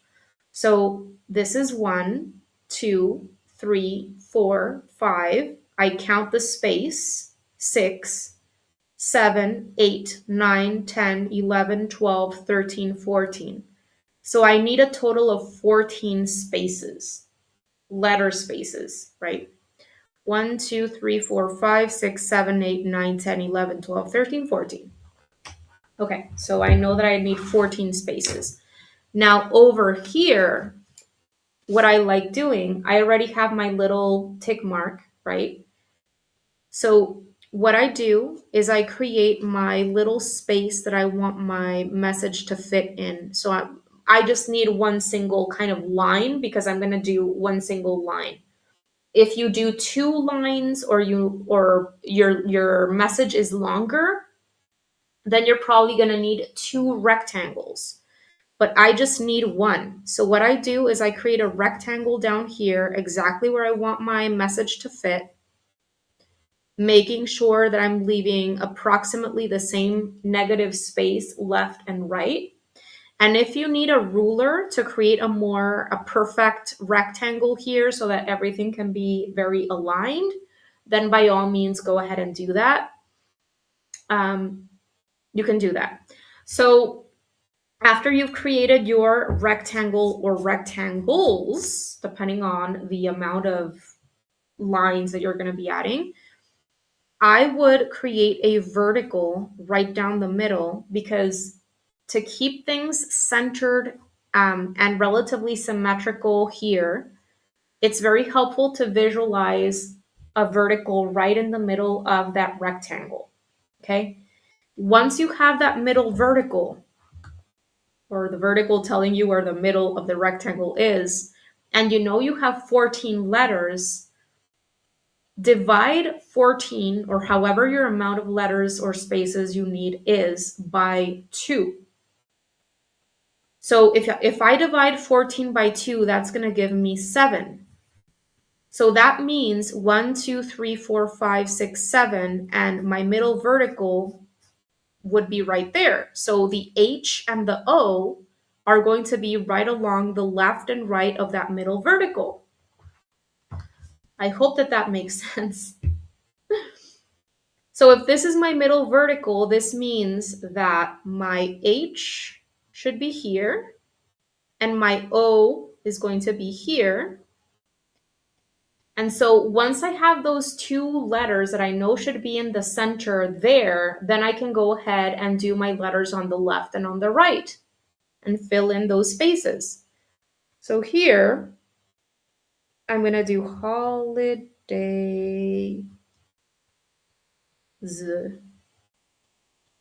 And then here I work back. I need a space in between happy and holidays. And then I need my Y. And I need my P and my P and my A and my H. Okay. So that's kind of my method for keeping things relatively centered here and in the size that I need it. Now, right now, I just created these letters very quickly because I don't want to take too much more of your time here. But if I were doing this if I were really taking my time with this process, I would make sure that the size of my letters is the same so that they're all the same height. And make sure that your letters are as good as they can be before jumping to the pen and ink. Because again, pen and ink is permanent. You're not going to be able to erase your ink. Okay? But essentially, that's what I do. And I'm just going to keep this font simple. I'm just going to do capital, simple bubble letters because it's what comes more easily to me. And all I do is make a little house around my pencil letters. So back to my Micron pen. And I'm gonna try to concentrate here. But let me know if you have any last questions because we're about to finish up with this piece. I try to concentrate.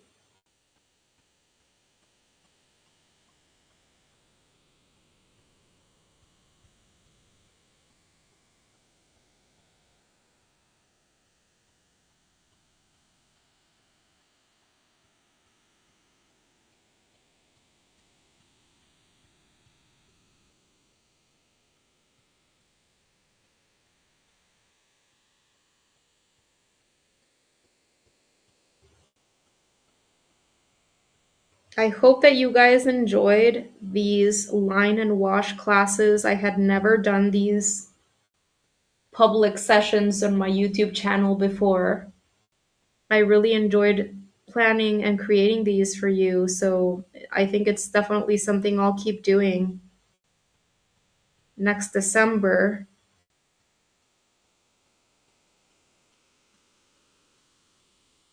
I have my live streams every month over on my Patreon, but it's very rare that I do them public on YouTube. I wanted to do something different this year.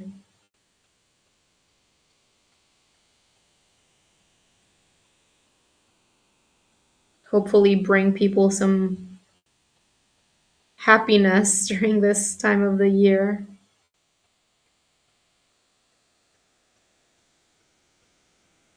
But I want to thank my Patreon members that have made it to these sessions. These wouldn't be possible without you guys. So thank you so much.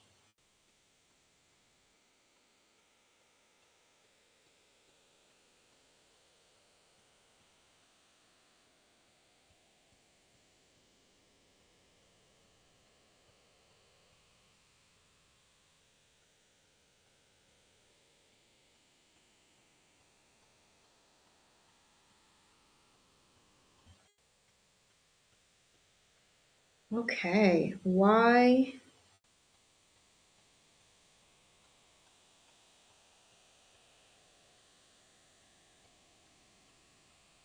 The S is always difficult for me.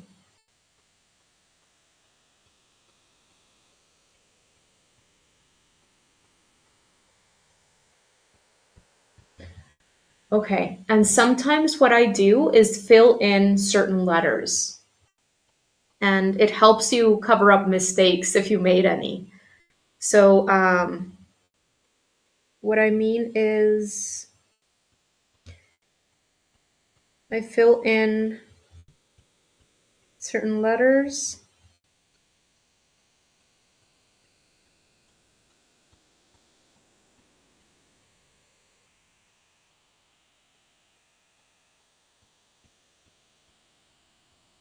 Try not to press down too hard because I don't want to damage the tip of my pen.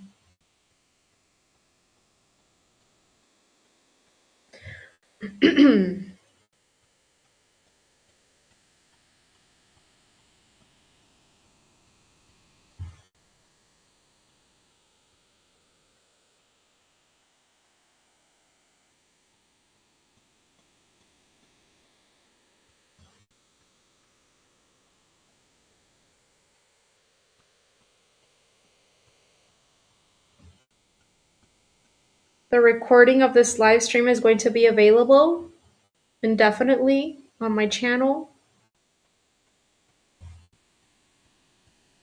so that everyone can get value from this on their own time.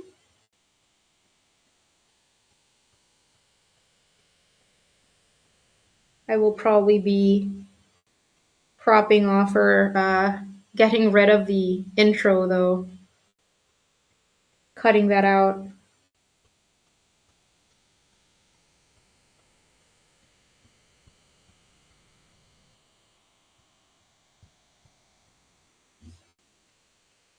That's it.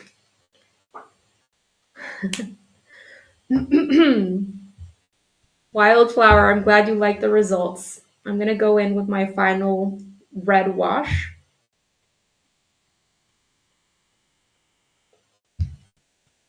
Junia, I'm glad you asked that about the challenges.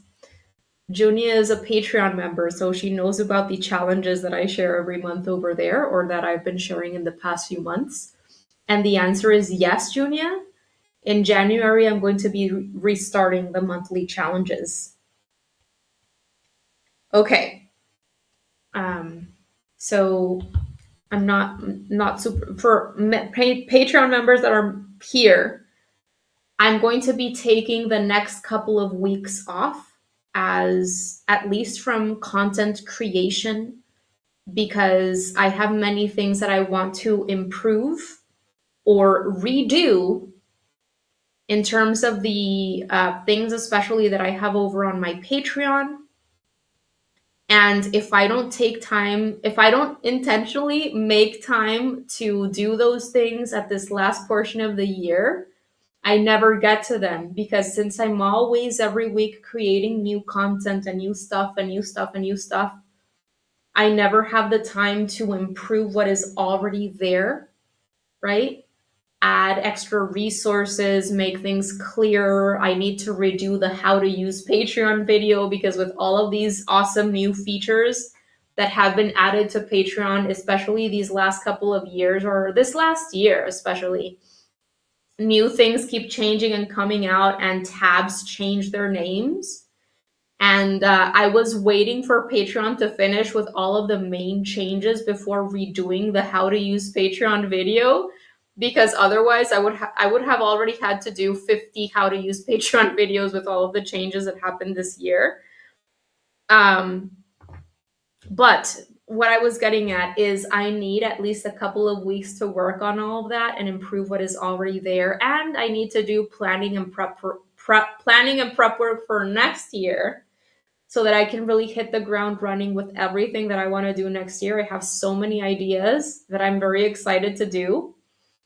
And so these next couple of weeks, I'm going to be a little bit off the grid, Junia. So this is why I don't want to restart with the challenges right now. I would rather start in January, hit the ground running, and in the 6th of January is when I'm going to go back to the same kind of pace and everything. All of the main things that I'm doing over on Patreon is restarting in January 6th, I think is the first Monday of January, because I'm planning on taking these next couple of weeks off, even though I'm still going to be working. I'm not going to be creating new content.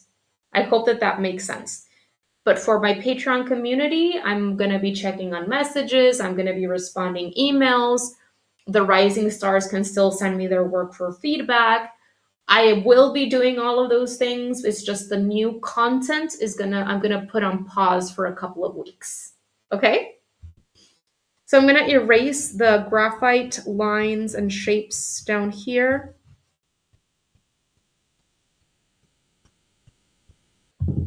Done. And finally, I'm going to do those little watercolor, the brighter red in the berries, because you can see how the berries are a little bit like muted, at least for me. I ended up with like muted berries. So you might not have to do this, but I really want to add in a bit of a brighter red wash. Not a wash, this isn't a wash because it's a very small area. But I'm going to do just plain cadmium red, adding some cadmium red there. And I want to go in with a glaze. So to do a glaze, your paint needs to be pretty watered down. I don't want to cover up the value work that I already did, and I don't want to cover up the highlights in the berries either. I'm just looking to create a bit more of a saturated red look. So for that, I'm just going to do a little bit more layering with this cadmium red, kind of avoiding the highlights. And you can see how I'm able to create a brighter look in the berries. See the difference? While still keeping those values that I've developed because I'm going in pretty watered down. And this is brightening up the berries. See the difference between these and these?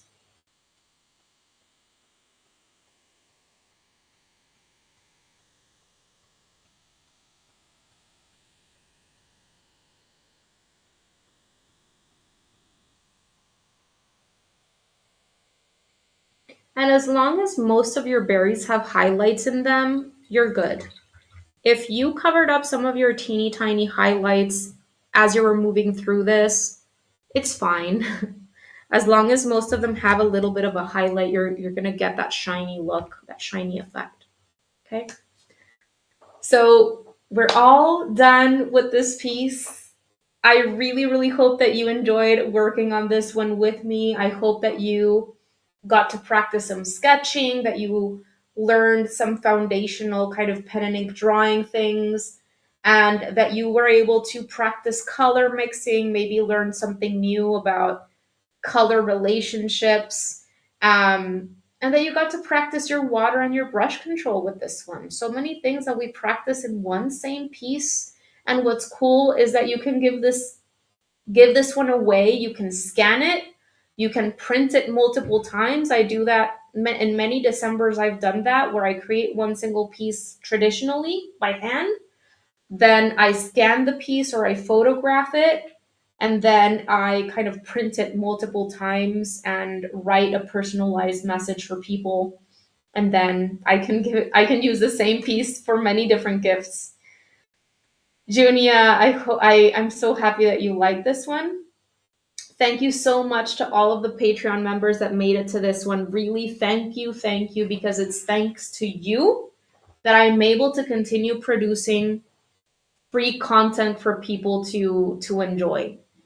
Really, truly, thank you. Thank you for being part of this innermost art community of mine. Thank you to everyone else who was able to make it, who is not on Patreon. Thank you, Candace, Jane, Patricia, Color Pascal, Wildflower, Junia, who else?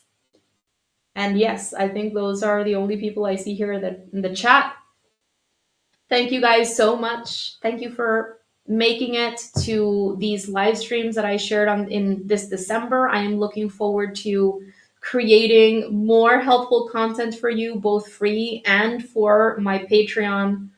Um, I hope that you guys are having a great holiday season. Merry Christmas. Enjoy this time of the year. It is incredibly important that you make time in this time of the year to relax, to enjoy your life, to spend time with loved ones. Because once the new year starts, we're hustling. We're hustling. And so don't forget to enjoy this time of the year. Get some rest in, get some sleep in, recharge, get inspired. And I'm glad that you like your gray mix, Candice. Practice different gray combinations. It's one of the best things that you can do to create your dark color mixtures instead of relying on ready-made blacks, because there's so many ways to create beautiful, vibrant grays and darks. Thanks so much, everyone. Thank you. Thank you. Merry Christmas. Happy New Year, because I will be making some quick posts on social media and probably in the community tab on YouTube and also over on Patreon. But this is officially the last time you're gonna see me probably here on screen in video until 2025. I'm looking forward to the next year. I have so many things planned or that I want to do next year that I'm excited to produce and share with you. Thank you so much, everyone. Have a beautiful rest of 2024. And I hope that you're ending it with peace and happiness in your hearts and excited about the new year. Thanks so much, and talk to you soon, everyone.